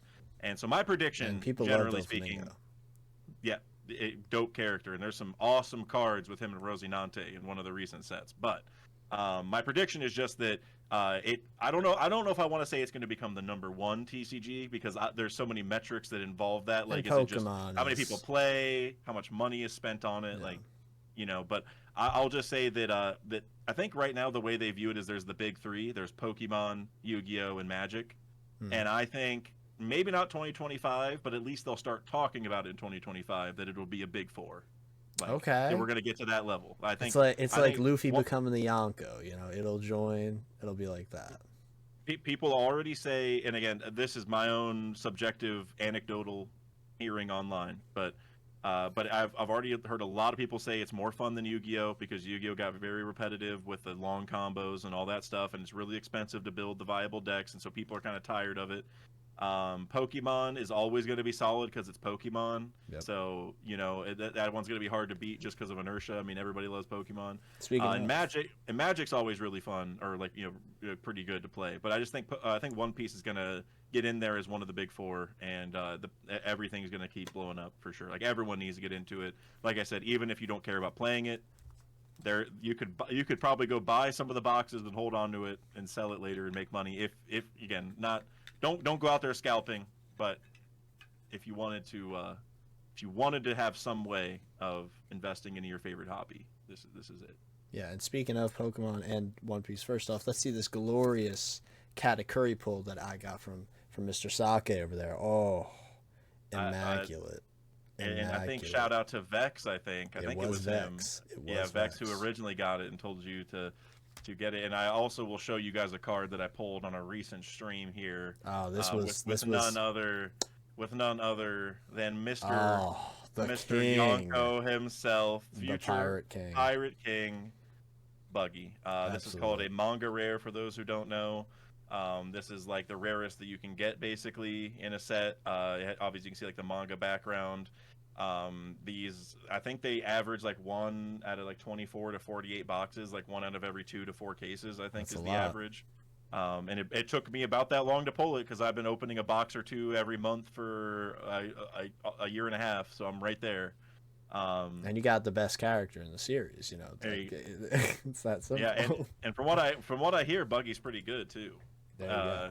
Now I hear Roger is extremely good, but Well, I hear he's the Buggy's king. solid. And Buggy, see, Roger is the king. Buggy will be the king. So exactly. Yeah. Exactly. And speaking of Pokemon, real quick, I got a little pull on New Year's Eve. I got this Radiant Jirachi. Hey, there you go. Looks kind of crazy. That it's got like the cross hollow. It even says Radiant in the title of the Pokemon. I was like, what? Because it's shiny. It's the shiny Jirachi. Oh, okay. I thought it was like a type of card thing. I believe last I checked, there's 9 Radiant cards. See, I didn't know that. They aren't big. Like they aren't super. Well, I guess I don't know which ones they are. I know they aren't super expensive. They're definitely like more than $1, which I know it doesn't sound like a lot, but that means it's a solid card if it's more than $1. I'm gonna look it up real quick. Yeah, there's 9 from what I just found. You got Radiant Blastoise, Charizard, and Venusaur, of course. You have Eevee, a second Charizard. A lot of Gen 1s. You can't have enough Charizards. I guess there's more. This is 9 from one set. Okay, never mind. Okay, so there are more now. That was just the first time they released. So there's even more now. Yeah, so there's a bunch of them now. Okay, I got you. I'll send you a little picture just so you can look at some of them. But this is not an exhaustive list. All right. But I do think it is really funny. On my last one was size. Well, we did end up talking about Yu-Gi-Oh. Now we're talking about One Piece and Pokemon. It never ends, guys. It's like it never does. It never ends because you can consume the One Piece TCG. You can just consume it. Like the amount of cards I pulled trying to find Moda the Milkmaid is insane. Because I don't know if you know, Moda the Milkmaid has a card now. I need that card. There are cards based off the movies, based off the video games. Like there's a card, not yet, but there will be a card for every character. They already did a Vegapunk set, which like they did. I'm not mad about it, but I'm like, damn, all those TCG guys who haven't been into the story just got a huge spoiler. We didn't see Vegapunk for 1,060 something chapters, and these guys just see him on the as their main leader card. This dude with a big head, So stuff like that makes me laugh because it's just like a different vibe. Like, because like in Pokemon, theoretically, it would be a spoiler to see some of the trainers or the gym leaders, right? Yeah. Like, I haven't seen this gym leader in Gen 9 yet or whatever. So, but like, obviously in One Piece, the lore and all that is we're way more. It's protected, very connected, Pokemon. It's like you can enjoy Pokemon, the show or the card game, without even playing the video game. Like you can do that. Like you might play Pokemon Go as your main Pokemon game, and you'll just never see any of these characters as well. It's like the series is so spread that it can just be one exclusive thing. It's almost like I can't even compare it to anything else. I feel like Pokemon is just it is the biggest brand on Earth, so I mean it is difficult to compare. Yeah, like we were talking about Disney earlier. Like Pokemon is like that, but I would argue. I don't know. I mean, Disney's also very global, so it's hard to pick. But it's like that where everyone knows of it. Like you probably know at least a couple Pokemon, even if you've never played a game. Just you know Pikachu. Pikachu. If you see that, the Charizard and Pikachu, you're gonna know. Because I actually was watching my boys, The Good Mythical Morning, of course, and they were guessing / renaming Pokemon, and the only ones they knew that I can recall were Pikachu and Charizard. Of course. And their names were like the replacement names were garbage. Although I think they said they liked Charizard. They were like that's perfect. Don't change it. Charizard is sick. I was like, you know what? I agree. Like Charizard, it's like you have the char for like charcoal, like you're burning. Yeah, you have char the Izard, like lizard, and it makes you it feels dragony. I just love it. Yeah, I feel as though I remember there was this thing a few years ago. It was like a popularity poll of Pokemon in the entire world. It was really interesting, right? Because you would assume, Pikachu, Charizard, like a lot of Gen 1-ish Pokemon are like the top ones. No.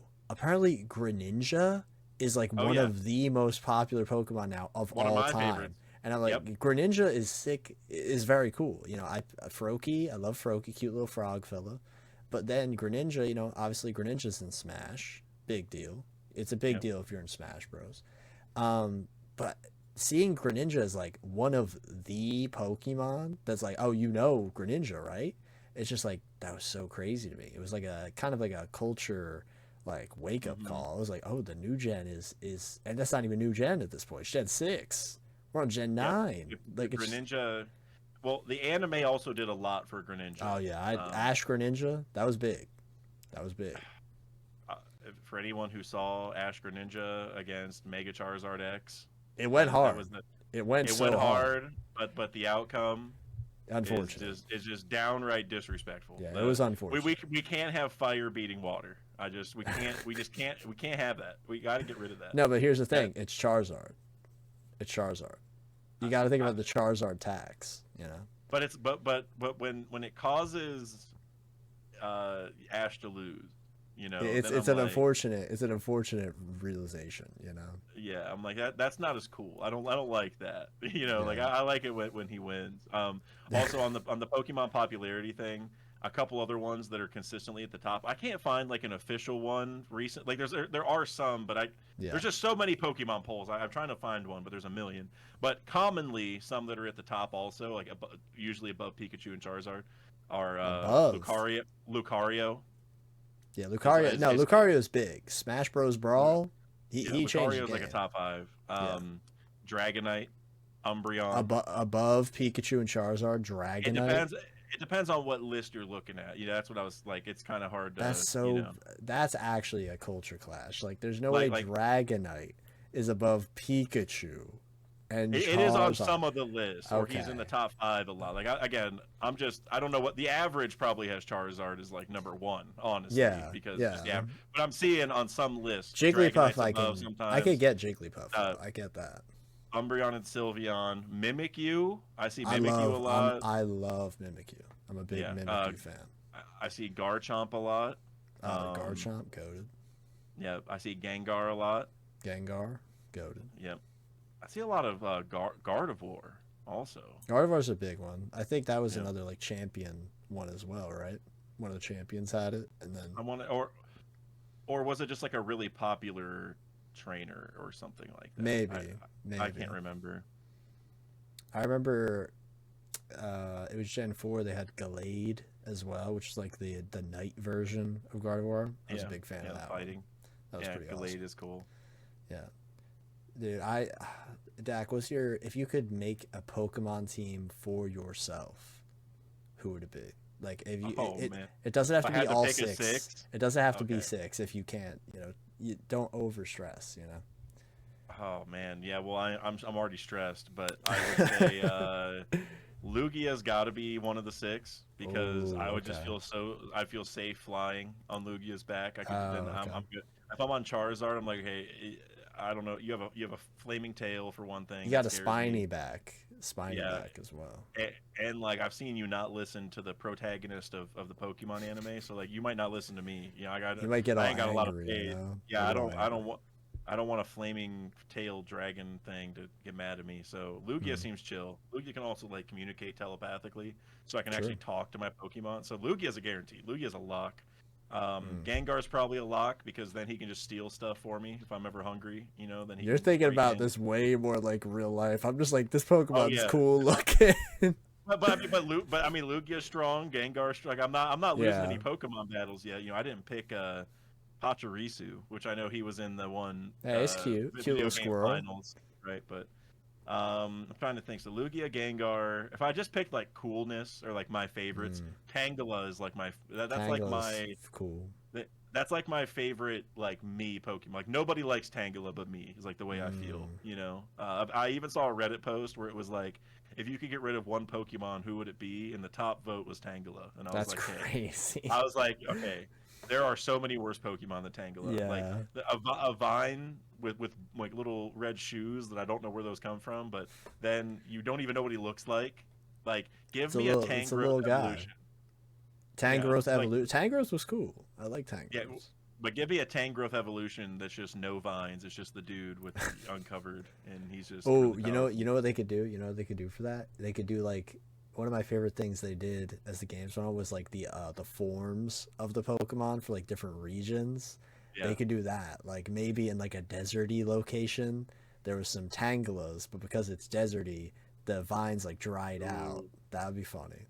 Well, he would probably turn into a tumbleweed if that happened. Oh, see, that sounds sick though. But there's already a tumbleweed Pokemon from the new gen. Oh, okay. But it should have just been Tangela, Tumbala.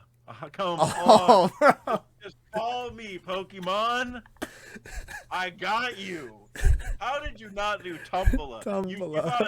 You thought a Toad's cool, but you couldn't think of Tumbala? Toadstool is cute. It's a little weird.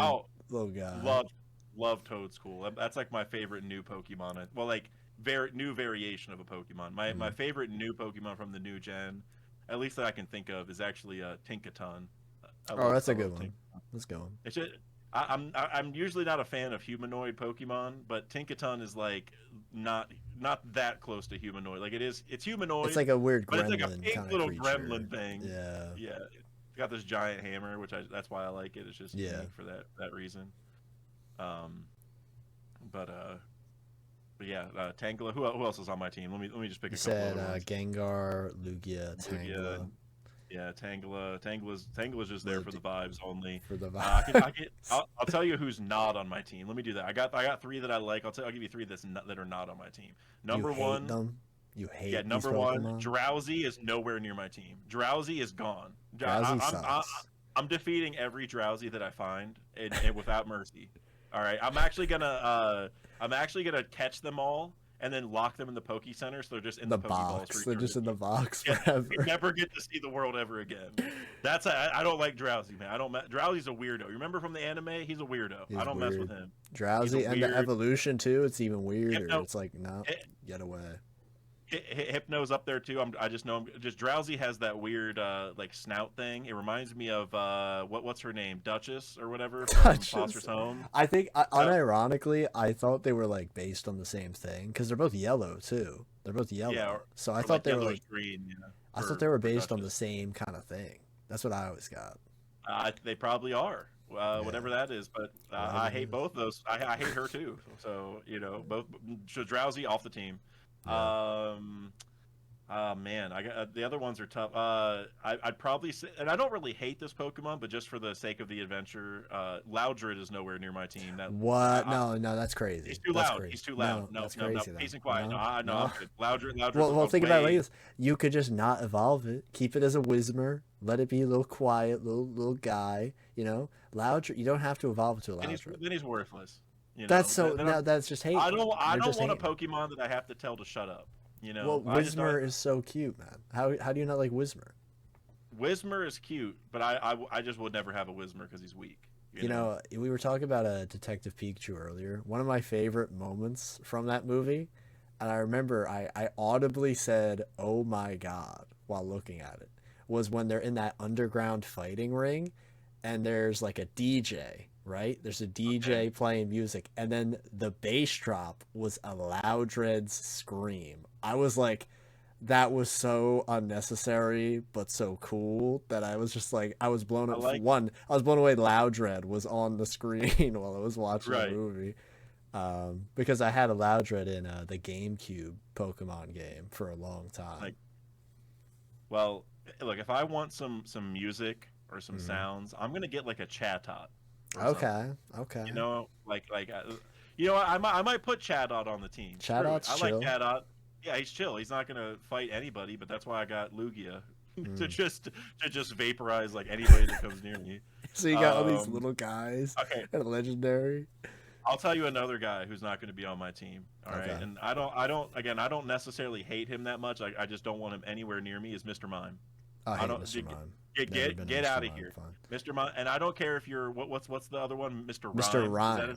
Mr. Rhyme. He's actually extra out of here. I don't want either of these guys. I don't like humanoid Pokemon, and he's literally a human. He's literally just a mime that became a Pokemon. And I know Mr. Mime is like the caretaker at Ash's mom's house, which weird as hell. Awful You know, vibes. just Awful just vibes. I'm good.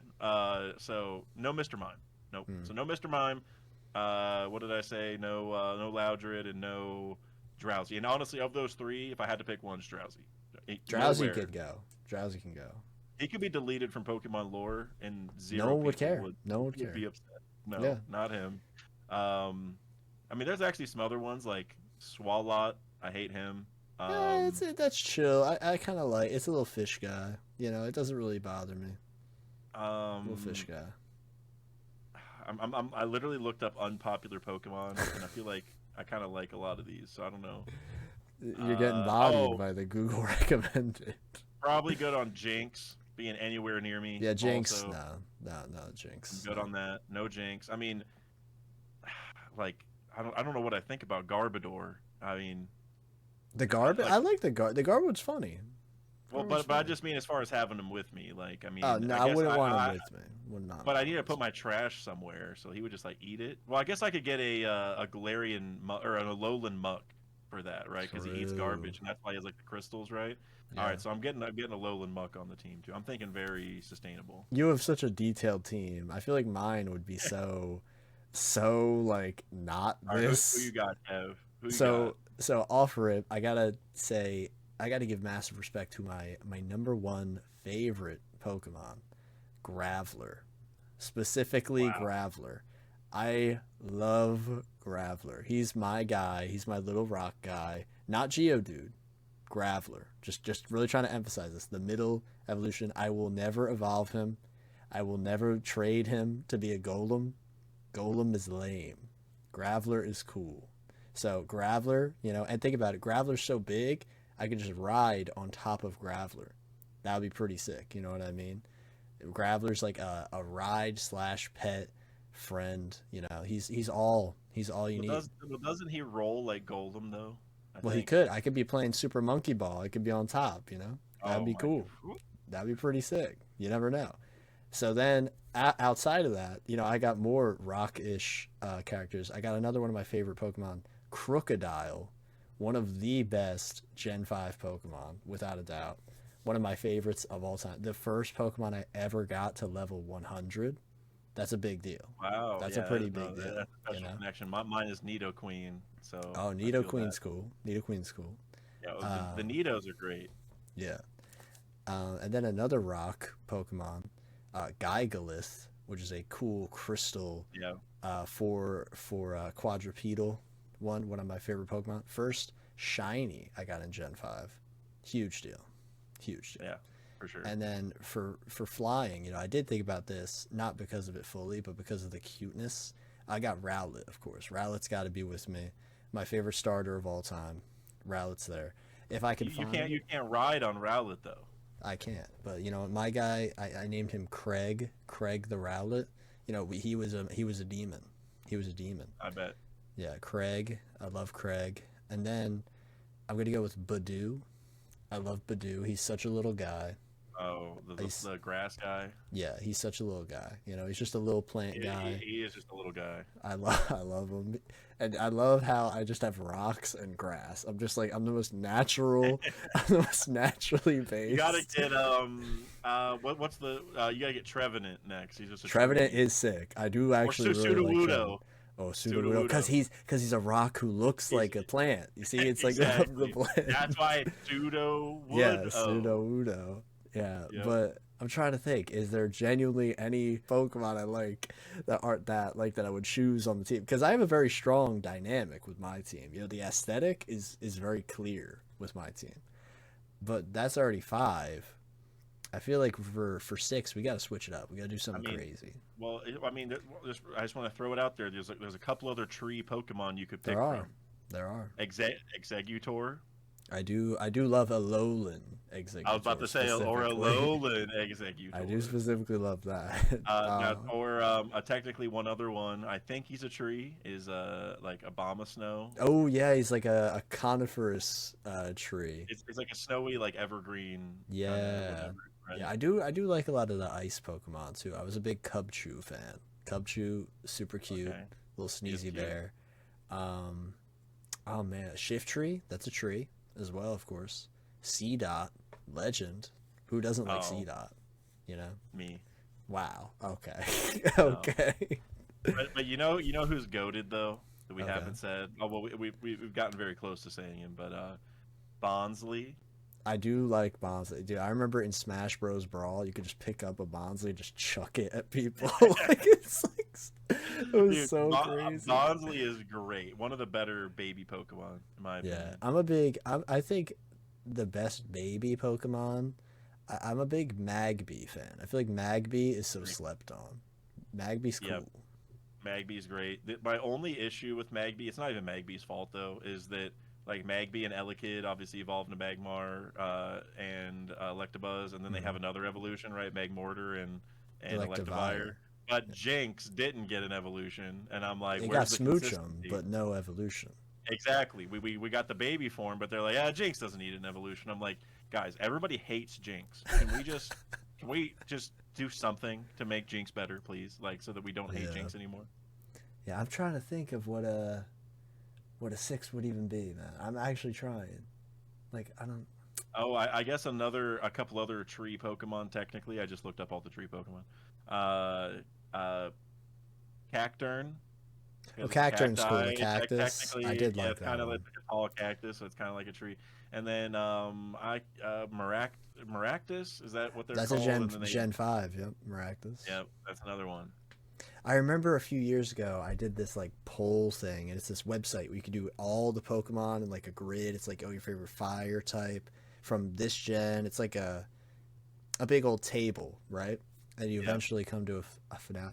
I'm really trying to think of any of that, but I'm just blanking so hard right now because obviously there's like 1,000 of them. right. But there's so many good ones. So I'm just annoyed. I feel like it would be good to have a Gen 7 Pokemon outside of Rowlet because I love Rowlet, of course. Who doesn't is the real question. Um, Me, why do you not like Rowlet, Dak? Why do you not like Rowlet? I can't fly on Rowlet. Well, he's a cute little bird I know, guy. Yeah. I know. But what about Decidueye? Well, what about I love Decidueye. I love Okay, well let's do Decidueye. him. Well, but Rowlet, But they're not the same. they're not. We could skip Dartrix. Dartrix is Yeah, we don't need. garbage. Literally, if you go look at the top ranked Pokemon, like most popular from Alola, at least on this random poll that I found, Hmm. number one is Mimikyu, number two is Rowlet, number three is Decidueye. Yeah, he should have been in Smash. He should have been. Sakurai did not see the vision. He was like, no, no, Incineroar, and I'm like, no, you missed the boat, buddy. Why are you Yeah, doing nobody Incineroar? fire fire type humanoid Another easier to firefighting. Well, no, he was actually fire dark, but a lot of people thought he'd be firefighting. basically fighting in the way that he fights, right? Like Yeah, he's just very physical. yeah. I do like his wrestling style though. That's fun. Like the character Incineroar is fun, but like Decidueye is Yeah. right there. You know what I mean? So Dak, what about your list? You've got some time to think? Have you had any come to your head? Well, let's see. Where am I at on my list now? I said Lugia, Gengar, Said Tangela, Tangela. Chatot. Are you gonna put Bonsley? You mentioned Bonsley. Could you put Bonsley? No, because I actually bought a bonsai tree at Costco not that long ago, and it Ooh, died. So I don't that want to do sucks. that to. That sucks. Well, yeah, apparently they're really hard to like keep alive, I guess, especially like with in a place like Ohio. But whatever, I tried it, and technically I still have it. Like it still has bristles on it, but I'm pretty sure it's just dead. There's no saving it. So, Hmm. but so no, I don't want to do that to them. You know, I like to keep my Pokemon alive. I feel like I picked somebody else. I just can't remember who I said after Chatot. I can't remember. I feel like you did too, but I don't remember Well, I'll either. just say one more because I feel like I said somebody, but I think I have one more left anyway. Mm. Oh, I think I said Garbodor, so I could throw my Oh Garbodor. Or no, yeah, no, Alolan Muck. That's why I said Alola Alolan Muck, Muck. Yeah. for similar reason. I did have an idea. I gotta go. Hold on, I gotta find the page I was looking at because it was right in front of me, Mm. and I was thinking about. I had a really good reason for it. So I got garbage disposal. I got flight. I got music. I'm basically going like a crew You got here. the pirate crew. Yeah. The pirate crew. I guess I should just pick like someone fun to have around. I don't, I'm Okay. trying to think of like what I need now. Who do I like that would fit that criteria? Oh, I do have another one that came to my mind. I'm looking through the All right, list you right go now. first because it's So gonna take I'm me. a big fan of Nebby from Gen 7, specifically Nebby. Not Who's the that? Nebby was the little space ball that would follow you around in Gen 7. It was like little Okay. friend, the friend character had this little guy made of space dust, and then he evolved to be the legendary. But I don't want him to be the legendary. I want him to be the little happy space ball that follows Okay. me around. I think that would be cool, having a little All right. space friend. Yeah. No. I mean that's cute. You Yeah, need a little little guy. companion. I mean, I got Badoo, I got Nebby, I got Rowlet. All of my little guys, and a bunch of crystal rock monsters to body anyone else. And Crocodile. You know. Mm-hmm. Yeah. Crocodile. Crocodile's a pretty popular Pokemon. Yeah, he's goated, man. A lot of people like him. I remember in the anime, the one crocodile had All right. sunglasses. It was pretty All sick. right. I've made my decision. I know who I want. Okay. Whale Lord. Oh, love Wailord. Love Gotta Wailord. get Laboon on my team, and that also gives me on water and in water travel because I can just have Waylord eat me, and then I can transport myself. So Um, I have become master of land, sea, and air. I And realized a major misstep. A major what's that? misstep in my plan. I can't take Nebby. I can't take Nebby because Because you can't because go on water then. The Nebby I have wouldn't be the true Nebby. You know what I mean? It would be a fake Nebby, not the real Hmm. Nebby. So I can't do that to Nebby. So what I'm gonna do instead, I'm gonna do Wooloo from from Oh, Gen 8 because I love Wooloo. So Wooloo's got to be on my team somehow. shiny Wooloo. Nah, just Why normal not? Wooloo. I feel like normal Wooloo. I'm more of a fan. I love shiny Wooloo. Shiny Wooloo, is that the one with the spotted wool? No, he's a black sheep. Oh, the black sheep wool. Okay, okay. Yeah, just like play on the black sheep joke, you know what I Yeah, mean, yeah. or like the story or whatever. So Hmm. that's why I like it. Also, um, Wooloo was just in Pokemon Go and had like a Christmas Oh, outfit on, and I oh, was I really need trying to that. get the shiny I one. need that. Well, it's done now, unfortunately, but you could trade. I'm Nah, sure just people have leftovers. I just gotta look for Christmas Wooloo Oh, you can after just look up a this. picture. Yeah, Yeah, I'm definitely I doing that. got you. I'll send you a pic. I got you. Hmm. Oh, that's some cute art of it too. Christmas Wooloo. I think this is pretty much what they look like in Pokemon Go. Oh wait, here I'll show you the actual picture, just so it's completely accurate. All right, Here you go. all right. I will see it. I'm trying to think. So, how about this? Comments at this point, if you're still watching this, what would your Pokemon team be?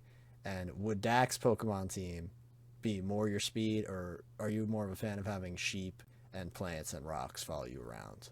I feel like that's a good mentality Yeah. to have.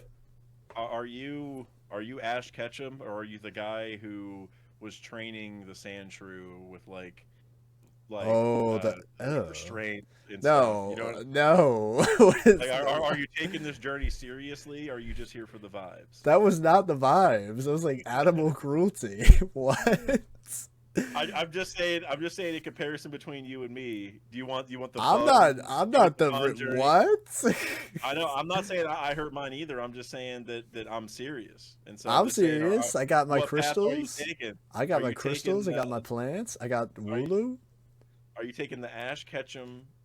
We're chilling route. We're gonna take 9 regions to finally win a title, Yeah, or 7 regions, whatever it was. it was 7. Or are we? Well, I guess but he also, I guess, technically went to like the Orange League. I don't know if that really counts, right, or whatever. Like, didn't he do like the side Oh mission? yeah. I don't know if those all count, but regardless, 7 games worth of regions to finally win. Are you going to do that route, or are you going to be, going for the title right away? That's. Are you going to be like Gary, or are you going to be like Ash? The bum Gary. I feel like, are you gonna be the Akainu who would get the One Piece in 1 year, or are you gonna be like Roger, who found it after Yeah, so many years? yeah, That's what it's really about. That's what it's really about. yeah. Because obviously that entire last probably 20 minutes of discussion was actually all about One Piece. Because remember, Pokemon is a trading card game. And Yep. One Piece is a trading card game. Yeah, it's really that simple, you know. Yep. And you guys, like I said, I don't want to go back through the whole thing again, but if you guys just want to get into some One Piece collectible stuff or potentially invest in it, like the TCG is the way to go. It's blowing up, and the fact that it has collectability, it has a big fan base for the story other than the card game, and it has and like it's a very good card game for just casual card game enjoyers to play, people who don't even know what One Piece is. That trifecta is so hard to do, right? Yep. Because a lot of like a lot of people might like the game, but they don't really know the story behind it, or there might not be a big fan base behind it, or it might just be a popular IP that they're just like it's a cash grab type thing. They're just making a card game just to make a card game and make some money. But this is like all cylinders. Which if you guys, like with the live action, with everything else, like if you guys have been following One Piece, you know that like Oda cares about his stuff. Like he loves making it really good, and yes, it's a cash grab in the sense of they're making money, but it's not just a cash grab. Like, he's giving us value. He wants it to be long lasting and for Yep. people to enjoy, and the card game is exemplary of that. The card art is just so cool.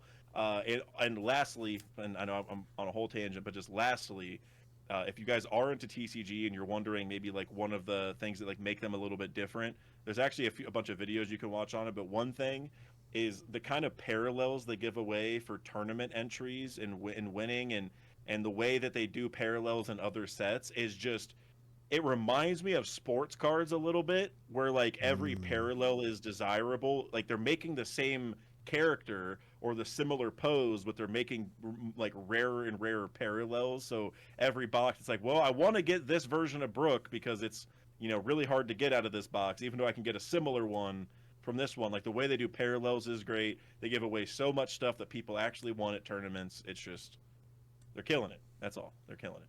Most definitely. And One Piece is going to be killing it throughout 2025 and 2026 and 2027 and for the 5 years that Oda says it'll go, until it's more than 5 years. Yeah, until 2034 or whatever.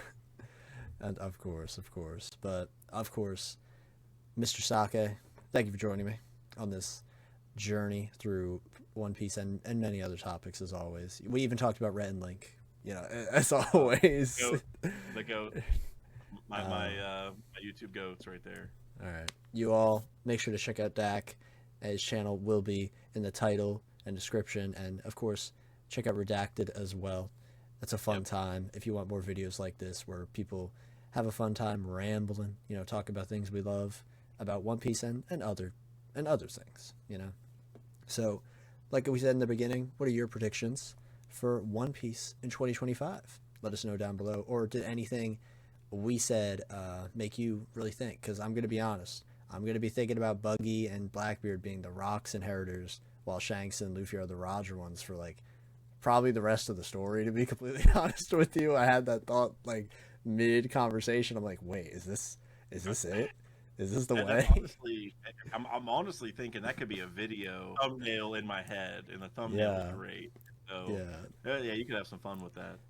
Because... But guys, but real quick, guys, just make sure you also post your Pokemon teams. That's definitive. That's definitive. Yeah, we got to know that for sure. Crocodiles, crystals, plants, sheep, or Dak, which has the idea of, okay, I need this to exist, so let's do it. Survive this world.